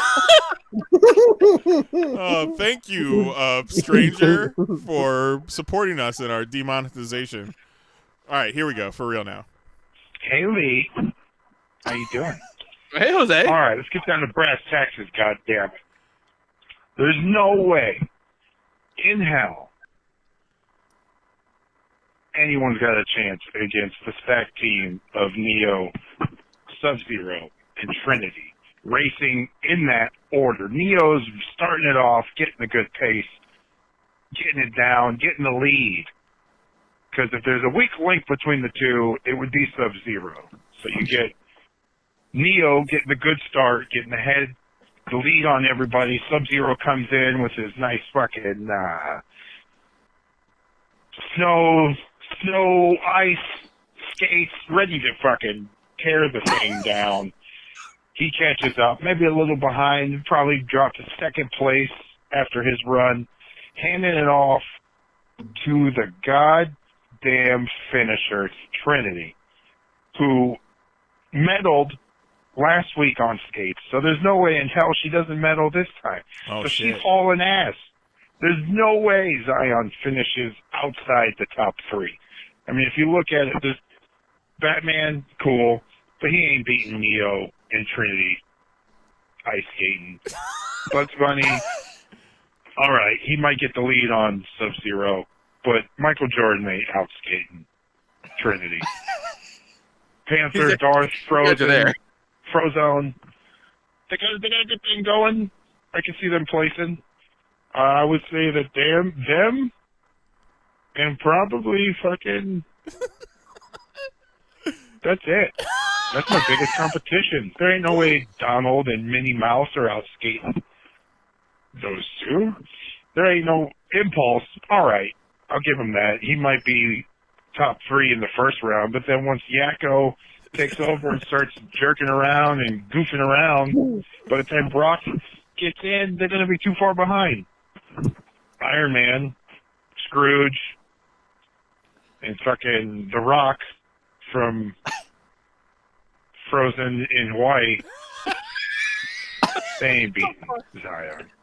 Goofy, the picture of him skating was cool, but, I still want his pee tested. I don't know if he's necessarily legal. I'm going to have to figure that out. Snow Job is not, as much as I like him, he don't know how to do ice skates. He's a skiing man. He's a skating man. He should know Ray how to do ice skates. Dumbledore, Jon Snow, this ain't curling, motherfuckers. Take a back seat. Because Neo, Trinity, Sub-Zero, they're bringing it in, baby. Oh, man. Thorough. That is thorough. I like it. I'm not mad about it one bit. I like it. What were Batman and Michael Jordan doing, Kelly? Zipping around on fucking rocket skates. Oh, they all got rocket skates. Okay. I see. I feel like Michael Jordan would have a really bad time on those rocket skates. What about he and Bugs are holding hands. What animal is Maui turned into, Lee? Doesn't matter. He's holding Iron Man's hand. They're flying around like fucking maniacs. Okay. But something light. He's gonna turn to a fucking little parakeet with a giant hook on the back of it. It's fine. Now, is flying legal? He's not flying. He has skates on. He meant So flying. the parakeet with skates on, Parakeet holding with Iron Man's skates on. hand. Yeah, sure. Right. No, he can just he can be regular Maui for this. They're all wearing skates. Iron Man's she's just repulsor them all the way around. They're just holding hands, kicking ass, flying around before they had the chance to even fucking think about it. It's done. Killing it. They're crushing it. Everybody. I'm going to give myself an extra point because Jose gave a good argument as to why I should be Final Two. It's fantastic. All right, so I'm going to. You all fucking. I need to do my scores real time because you guys are always fucking done before I am. It helps. Yeah, I like see you Lee got just it wants fresh. to decide who the winner is. Yeah. Oh, not even a little bit. And I'm a man. I'm a gentleman, if nothing else. Mahoney. Not throwing no goddamn game. Anybody gonna weigh in on Sora, Donald, and Minnie? We didn't get anything from Coach Cat, and when it comes to Donald Duck, like stop hailing Hitler, Donald Duck. No, that's bad. No. God damn. Get your work. I feel like I don't think Donald's gonna do well on skates, and I don't think Minnie Mouse is gonna do well in any sort of competition. I think Sora would be all right. Even then, I don't know. I've never seen a lot of those goddamn games. He's never skated, I don't think. So I don't know. Hard to say. But regardless, I feel like even the Kingdom Hearts version of Minnie doesn't do a whole hell of a lot. She kind of just hangs around with Daisy and just chills. Damn. It's true. She's kind of a non-factor. That's like all she does is like, hey, here's a letter Mickey wrote you guys. And they're like, thanks for this letter, Minnie. Appreciate it. Damn, do nothing, bitch, Minnie Mouse. I don't know. Maybe they got a kick-ass ice rink behind that castle. I don't know about it. It's possible. Maybe that's all she fucking does is hang out and crush it in an ice rink. But I've got no evidence to back this up. I don't know. Ice rink, bowling alley, arcade. That castle kicked ass. Pizza parties every Sunday. All right. I should have just thrown to break. Do we want to throw to break, or do we just want to? Yeah. Let's do that. Okay. I'll figure this out. I'll work this out. This is another podcast classic of when Lee found out one of his heroes died. So we'll be right back. Oh, God, supporting character. They say he's supposed to be a lead character in Batman 3. Okay, starts off normal enough. And he was fucking great in Inception, in Rock and Rolla. I don't think we're recording yet, buddy. Tom Bosley died. Who the fuck is Tom Bosley? Oh, yeah. That sucks. You didn't know that? No. Listen to Kerouac, like he's up on all the news about people like Tom Bosley dying. You typed in Tom Hardy and it thought you wanted Tom Bosley died? No, it's in the sidebar of the story about Tom Hardy. That sucks. Lee's broken up about this. Does everybody realize just how broken up about this he is? See, I don't understand that sentiment. Alright, here's the voice of reason. Preach on, nice. The dude was 82 years old. Does it really shit, suck? Right? I think he lived a full life. Yes, excellent point. Yeah. Oh, yeah. Whatever. Fuck him. It's not like he's, like he's young. Fuck him, are you kidding me? You brought up this whole story because you're so heartbroken that he died, and now all of a sudden it's fuck Tom Bosley. But, it's like, hey, now who's going to sell me Amway? He didn't die of a heroin overdose. He didn't die of a heroin overdose that you know of. You don't know what Tom Bosley likes to do for fun. But who's going to sell me Amway at 3 o'clock in the morning on ABC Family? What are you doing watching ABC Family at 3 in the morning? For some reason, I thought he was the father on Teen Wolf. How does that suck? How does that suck? Fantastic. That has not aged well. You know what sucks? I thought he was the father on Teen Wolf. Why does that suck? I can see where you would think that. There's certainly a Tom Bosley-esque quality to that character and that performance. I can see that. Hey, remember back in the day when the most upsetting thing that happened in a day was that Tom Bosley died? Man, that is the truest shit you've ever said. A little simpler time. That is a product of a simpler time, for sure. Jesus. Remember when it was depressing when you found out Tom Bosley wasn't the dad on Teen Wolf? Yeah. I just got nostalgic for that being the saddest that happened on a Tuesday. Did Kerouac want the dad from Teen Wolf to die? That's the only thing I think you can draw from that. Like, well, shit, the dad from Teen Wolf is still alive. Because I'm still in the Deadpool for the dad on Teen Wolf. Maybe someday. Put him back on the list. All right. Votes are in. Tough week. I think the event had a lot of people confused, but good participation nonetheless. Yeah, good participation, even though I think everyone was participating with a different rule set, which is kind of interesting. Keeps the game fresh when not everyone knows what the fuck is happening. I kind of like that. It's good. Keeps us all on our toes. So, all right. So, taking home the bronze, and pretty tight race around the middle. Taking home the bronze was the team of Bugs, Batman, and Michael Jordan. I'd like to thank the Acme Company. Yeah. Okay. I don't know. I may have scored that high. I don't know. Fair enough. It's already in. It's locked in. It's fine. Yeah, I was it's going to say, you ain't going changing your votes now. I can't take I'm just thinking, like, I think you deserve the 5.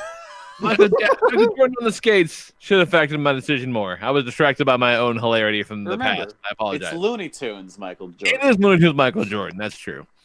And this is a guy who, teamed up with the esteemed athlete Wayne Knight and Bill Murray against the Monstars. Yeah, he had me at rocket skates. You put everybody on rocket skates. That's a tough team to beat. It's true.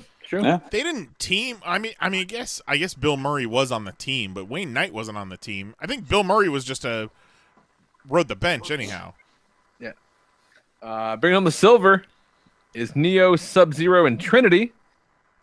I like the argument that Sub-Zero is going to use his powers to make the ice more icy.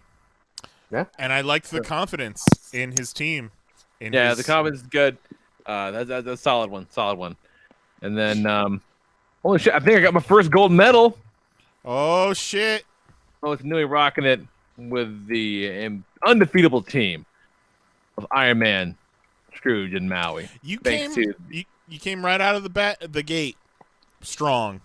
Good old American ingenuity. Some Stark Tech repulsors changing the fucking game. Wait, it's done. I like it. I want to see this Iron Man speed skating armor. I bet there is something. Like, the Bleeding Edge is close, but I'd want it to be like blues, maybe some red. You guys still there?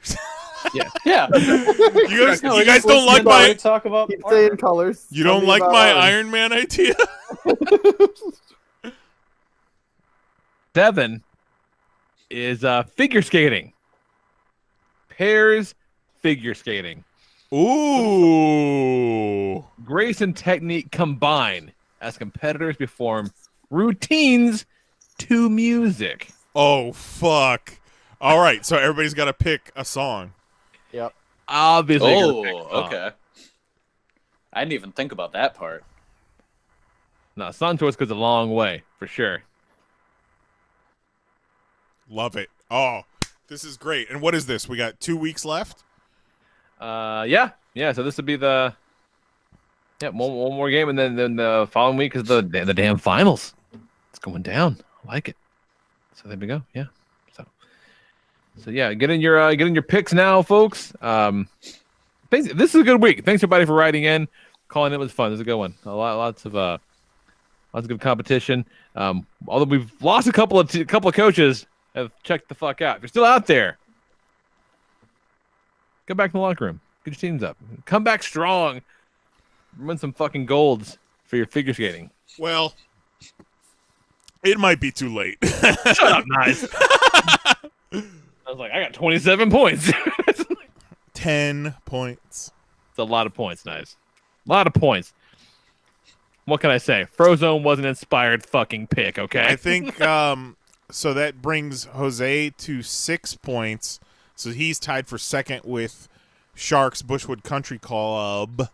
And then Kelly and Lee, you guys both had 1 silver apiece. So you both had 2 points to those. So that'll bring you up to, what, 5 and 3 respectively? Yeah, so the middle's... It's anyone's game for silver at this point, for second place. Coming for that gold. Nice. Coming for it. Make it happen. It's not going to happen.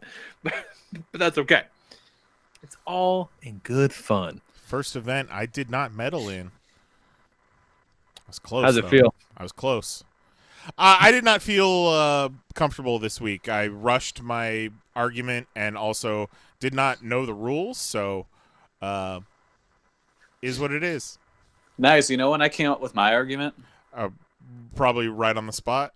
Literally seconds after Lee said his idea. I was like, hey, that's cool. I'll take that. Yeah, but you sold it. Yeah, I'm good at improv. You guys I've always said that about you, Kelly. There's one thing my boy's good at. It's improv. It's improv. Yes, and give him the name of an animal and a time of day at the DMV. Watch him go. All right, let's talk comic books and get the fuck out of here. Oh shit. The problem with comic books is the ink comes off on your hands. Every time you turn the page, you have to wash your hands. So real fast, from a couple weeks ago, the relaunch for IDW's Transformers comics started up.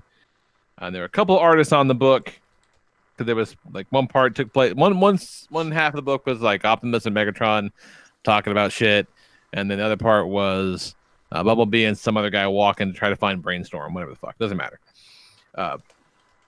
It was really upsetting, like not just because, you know, I missed the old stuff. I liked it a whole lot, and while I kind of hoped to be something fresh and new, they're just doing like pre-war Cybertron stuff, which I've kind of seen already.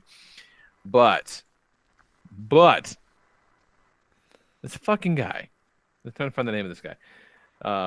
What's his name? Was Cache Whitman, I think. It's an artist I've never heard of before. He drew all the scenes with Optimus and Megatron. He relied so heavily on photos of the toys and not the toys themselves to get the character designs that he drew in the scenes like the screw holes and pins on the toys. Oh my god. So like a shot from Optimus from the back talking to Ironhide, and you just see where the pieces of the toy are screwed together and like the weapon ports or whatever. It's like that. No, that's not how that fucking works. Like if Optimus Prime were real, he wouldn't have like a 2-foot wide circle on the back of his fucking arm, because that's where he's bolted together. It was hard, and I couldn't unsee it. And like Megatron has a fucking like a pin in the center of his chest where the chest plate folds down on the toy. He just drew it on there. I'm like, wow, it was very upsetting. I read this situation all wrong. I thought you were all about it. I did not realize you absolutely hated it. It goes against what the previous series of comics were, where they were almost humanizing and making the Transformers people, whereas now this single thing makes them more just robotic and toy-like than anything else. Yeah. But if this were like about the toys, it'd be like, oh, cool, this guy even drew in the screw holes. But it's not about the toys. It's still supposed to be characters. Like, I don't know. It'd be like if it was just like a dude was using Marvel Legends for reference for a Marvel comic, but drew in all the articulation. Yeah, right. It's exactly fucking that. Like, it's really weird. Like, it took me out of it completely. It's got kind of a Greg Horn vibe to it, where you just using your reference and maybe using the reference too much. Yeah, not even bothering to literally filling in the holes. Like, not even doing that. It was fucking a bummer. Maybe it's a misunderstanding of just the way cars work. I don't know. Like, I think it's a misunderstanding of just the Transformers as a whole. Yeah. Like, I don't know. Like, I don't know how that gets past. How that happens, I don't understand. It's very, very weird. I don't know. It took me out of it completely, and you just don't see how anybody like editorial or somebody at some point didn't go, "Oh, hey man, that's not like how this works. That's like, try again." Because it didn't happen once. It was like every single shot of them had it in there, and it was weird, fucking strange. So yeah, it was a bummer. So for last week, I generally don't like mostly silent comics, but Batman 67 was pretty damn cool. Yeah, it was. It was Lee Weeks doing the artwork, and it fucking moved. And it was a spiritual sequel to Batman meets Elmer Fudd. Yeah, kind of was, right? Yeah. But very much another one of those kind of self-contained, weird kind of nightmare issues, making no more sense than the others. So I'm kind of interested to see how they kind of stick the landing on this thing, because it's very odd. I like that they don't make sense. Yeah, exactly. It's like a dream. Yeah, for sure. Immortal Hulk is still fucking awesome. Oh, it's so good. Like, there's a couple of like a big double splash page in this one, which all close up on the Hulk. And you're like, oh, he used 11 million lines to draw the Hulk. So it's rendered to shit. Like, it's very Bernie Wrightson in that way. Yeah, very heavily influenced by that. It's obviously very heavily influenced by that. It's very cool. And now that you say that, you can see when like Hulk was kind of emaciated, Hulk in Hell. Very Bernie Wrightson Swamp Thing. Yeah, very kind of deflated. And just like, I'll never be this good at anything. No, like it's fucking nuts. It's absolutely insane how good it looks. And they got fucking Doc Samson's back and Rick Jones back. Like, they're gonna have a whole big gamma radiated back from the dead party. So that's gonna be fun. That's coming to a head big time. West Coast Avengers apparently is ending the next issue, and that kind of bums me out because it's super fucking fun. I'm hoping, because Kelly Thompson did that previous volume of Hawkeye too, so I'm hoping they'll just kind of let her do one of these every year or so, just to kind of touch base with those characters, because she's killing it, man. It's so much fun. I liked the kind of payoff to why her boyfriend has that Wakanda nose ring. Was kind of that vibranium. That was cool. Ring. It was pretty cool. Like the fact that those two are their mom's one of the was one of the Dora Milaje, which was pretty cool. That was neat. And fucking really continuing to dig what Donny Cates is doing with Venom. Yep. Like the whole reveal that the kid who thought was his brother is actually him and Anne Wayne's son is pretty great, and the symbiote acting very much on its own is kind of rad, and then fucking leaving because he feels all guilty and shit like that. I like when they really play into the relationship between Eddie and the symbiote. I always like when they do that, and I don't think anyone's done it quite as good in a very long time as what Donny Cates is doing here. And the artwork is just ridiculous. And they're doing a big War of the Realms tie-in next month, which is going to be kind of cool because if you recall, the first symbiote was Gore's God Killer Blade. So that's, the downside is it's not written by Donny Cates. Yeah, that is kind of a bummer. I see they're doing a big Carnage crossover this summer. Yeah. Carnage event. All this crazy, like, symbiote god powered Carnage. I'm fucking here for that. That's going to be awesome. That was one of the big things that I see 2B2, along with the new Death's Head miniseries co-starring Wiccan and Hulkling from the Young Avengers. Fuck yeah. Everything about that sounds awesome. I'm one of the 7 people excited about that, but they're making that for me. I'm here for Death's Head, you guys. Yeah, that's all I got right. I'm still trying to catch up because I missed Wednesday on account of being in Ireland. What you got, Kelly? The first issue of Spider-Man Life Story came out, and that was very good. So what is that? I've kind of seen some preview images, but not much about what it is. So it's written by Chip Zdarsky, and it's pretty much, it's like a 5-issue miniseries, 1 issue in each decade, and it's what if Spider-Man ages in real time. Oh. Yeah, and one thing that Zdarsky captures that I love is Spider-Man, is Peter especially, is kind of a dickhole in the 60s. Like, Peter's kind of an ass. And so, like, especially towards Flash, even when Flash is kind of being nice for once. Okay.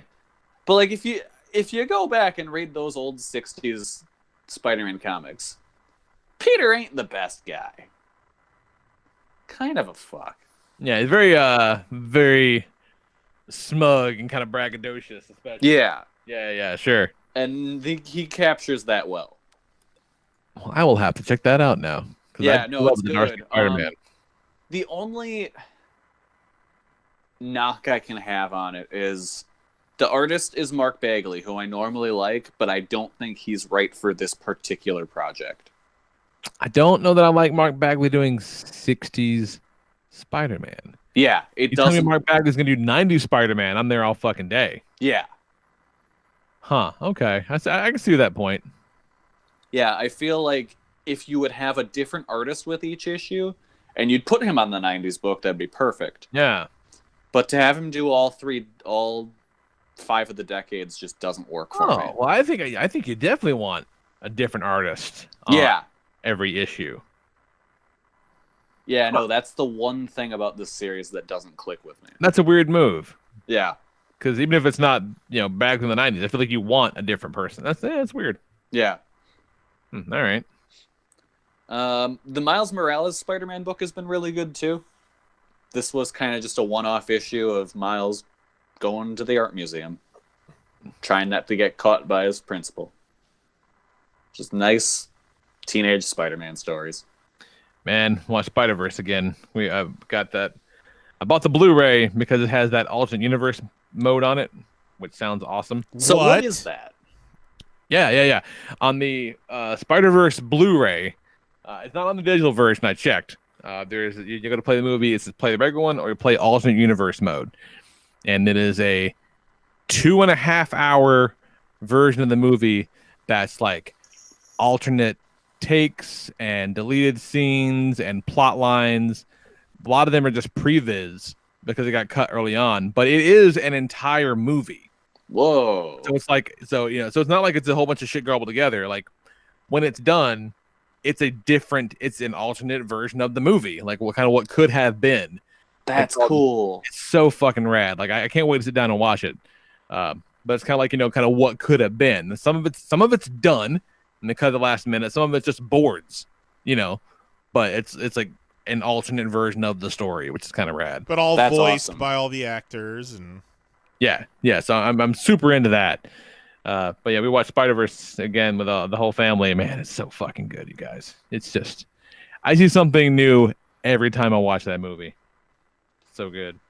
Yeah, I bought the Blu-ray. I haven't opened it up yet, but now that you were telling me about that alternate universe mode, that sounds fucking cool. Because I saw that listed on the features, and it doesn't really say what it is.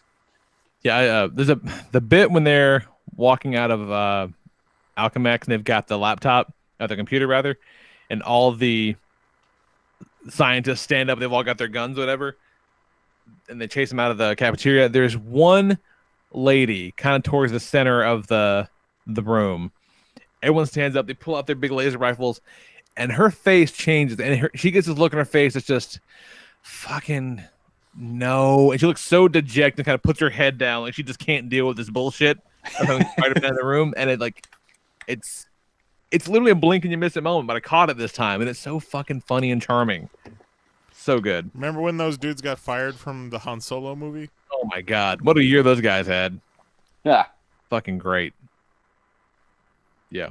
Watch Spider-Verse again, you guys. It's worth it. What else you got, Kelly? Sorry, I didn't mean to cut you off. I'll talk about Spider-Verse every day if you let me. Oh, and then I picked up the first 2 issues of Marvel's Annotated, and that was super cool. So it's just never read Marvel's. I haven't either. But I figured, might as well. And so it takes each issue and makes annotations for everything. So you can get, because I didn't realize, for every issue of Marvel's there was, Kurt Busiek read, 100-some issues of Marvel Comics. Oh. Because everything that happens in that book, everything that the reporters see, is stuff that happened in actual comics from that era. So, it's so research heavy, and then all of everything you see, in the annotations, it tells you, oh, this came from this came from this. And it has, That's commentary. Rad. It's really cool. And there's commentary and stuff, so, Alex Ross will go through, oh, this guy was this model for this character, and this guy was this model for this character, and, it's actually really cool.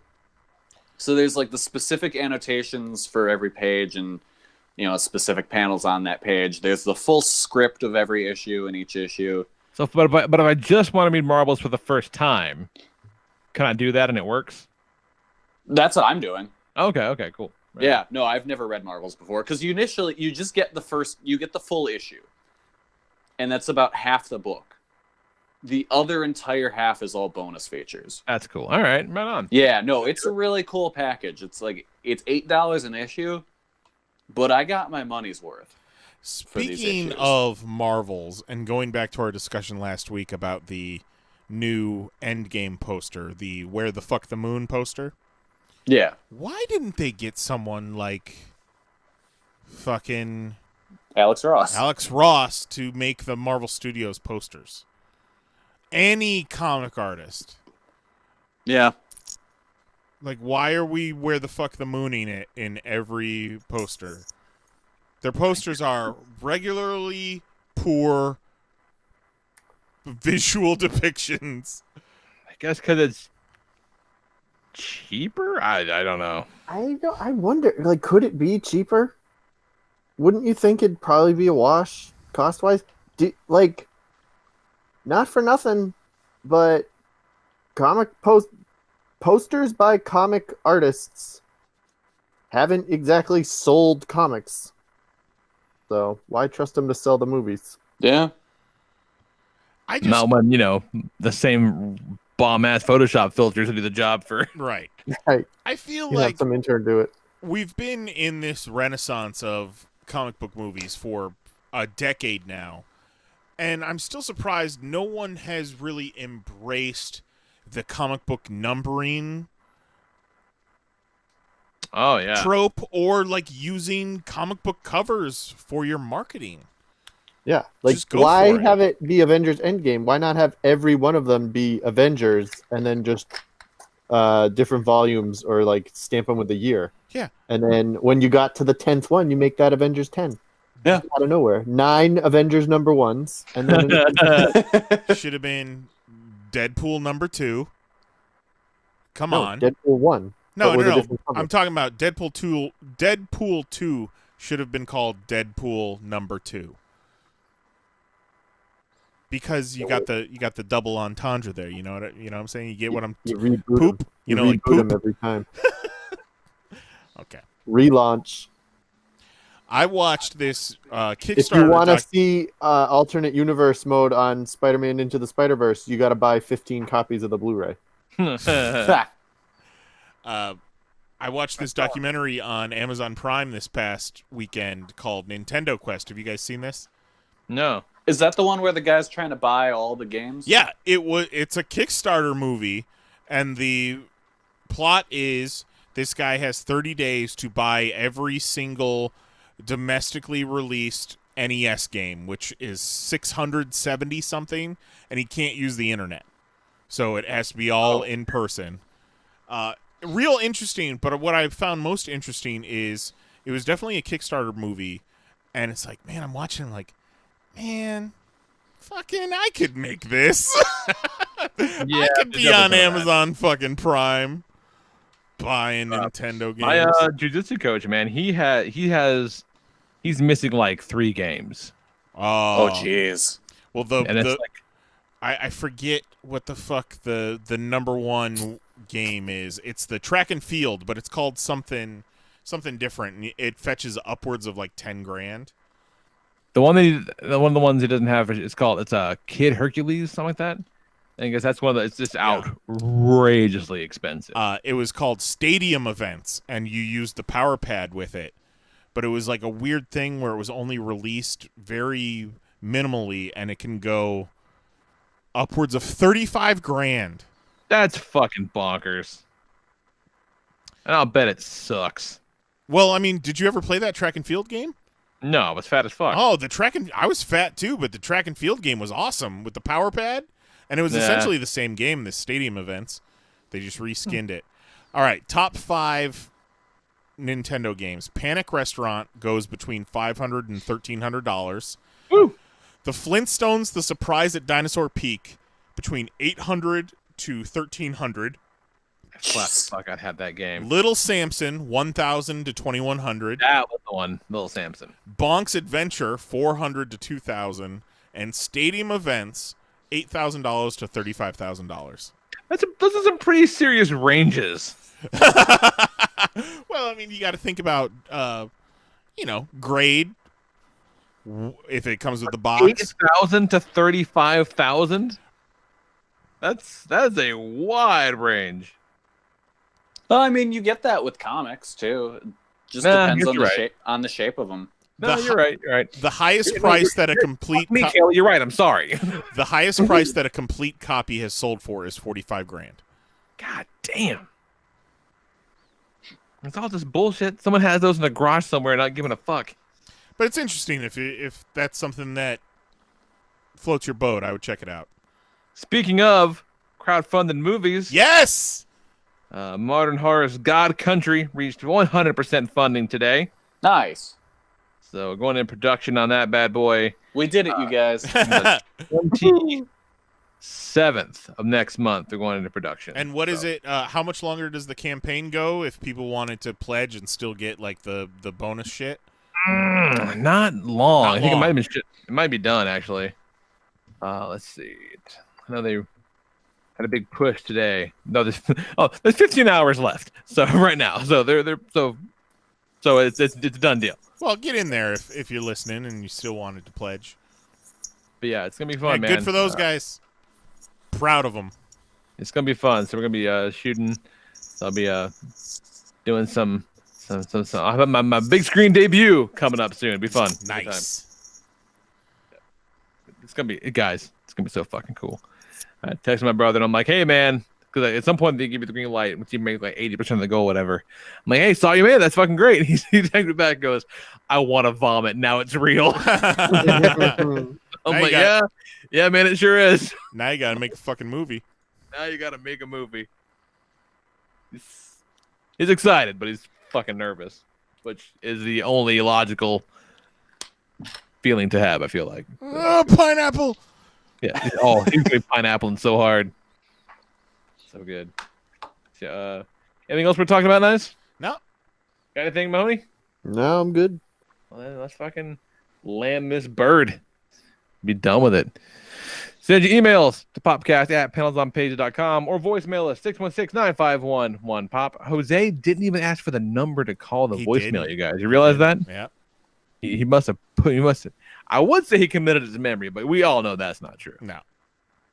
There's no way that happened. So yeah. The entire time I was trapped outside of the show and I was messaging, Jose was seeing all of my messages like instantly. Jose's like, I don't know what to tell you, dog. Jose will see my message instantly, and then 12 hours later he will respond to it. Dig. With like an emoji. Yeah. Like not. Beautiful. Dig it. Beautiful. Dig it. Oh my god! All right, so we'll be back next week at 10 p.m. Eastern, 9 p.m. Central at YouTube.com/PanelsOnPages, where they will not pay us for our content. They decided no, not today. But you know, we're gonna make a new appeal for our case on 420, dog. Whoop whoop. Yeah. Plays that. Lee. Yeah. Did you see the Instagram video from last week? Probably. Which one? The one about what happened to the people who when Thanos snapped. Maybe not. Where is it? Where is it? Where is it? It's Here it is. All right, Lee, you ready? I'm ready. All right. On the way. Oh god. Well, I'm not gonna try and watch it because it'll kick me off the show again. Well, it's Instagram, so You need volume.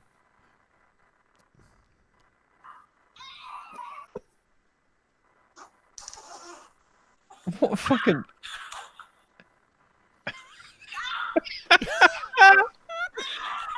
He likes it. Love it. You got him. I don't. God damn it.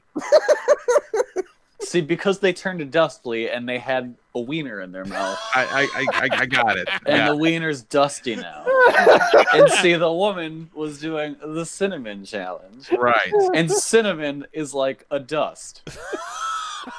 So it's like a spicy wiener just disintegrated in her mouth.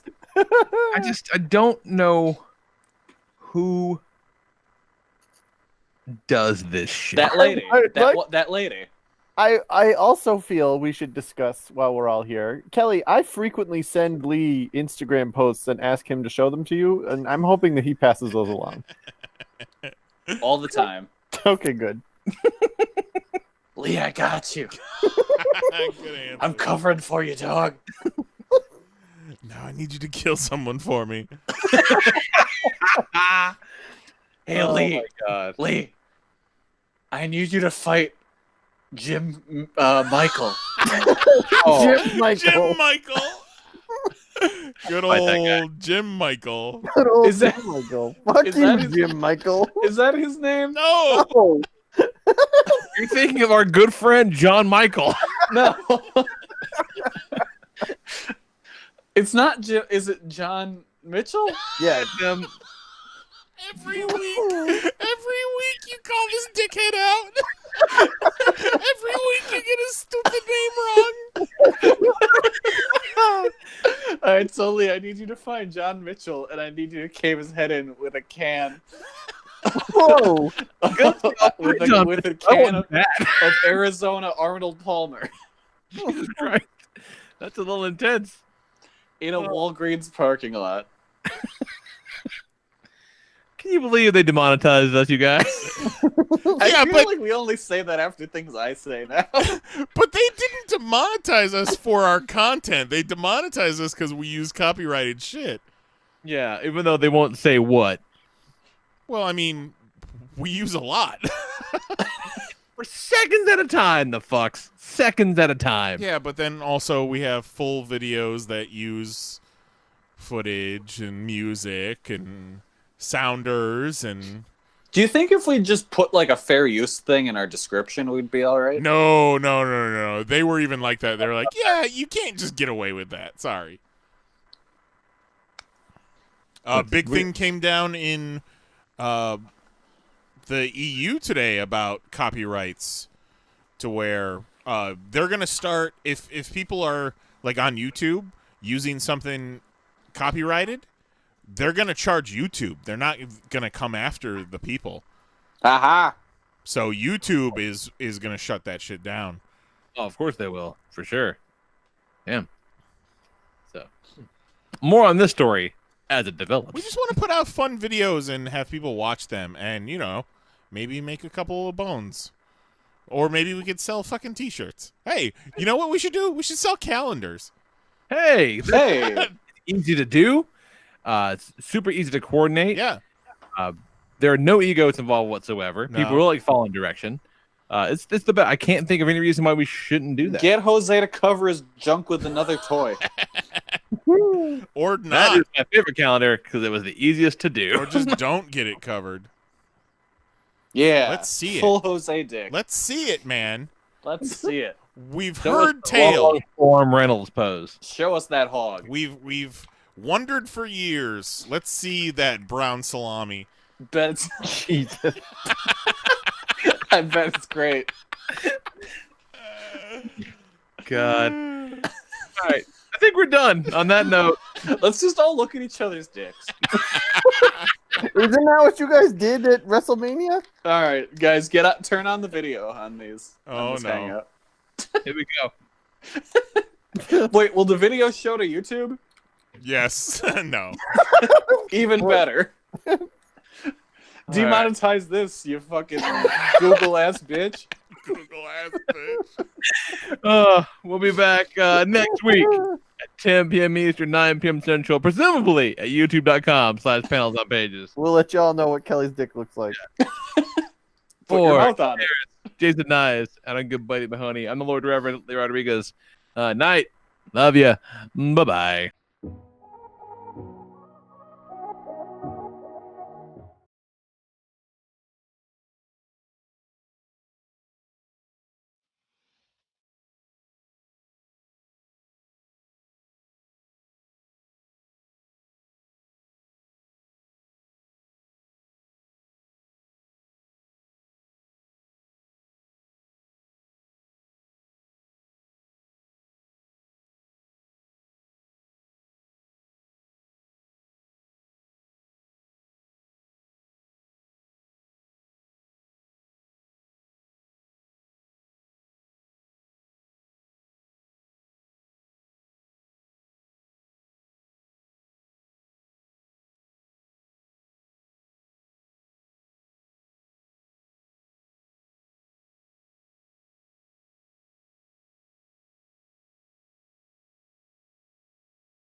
Thank you. Goodbye now. Goodbye. Goodbye. Thank you. Goodbye. Goodbye. Thank you. Goodbye.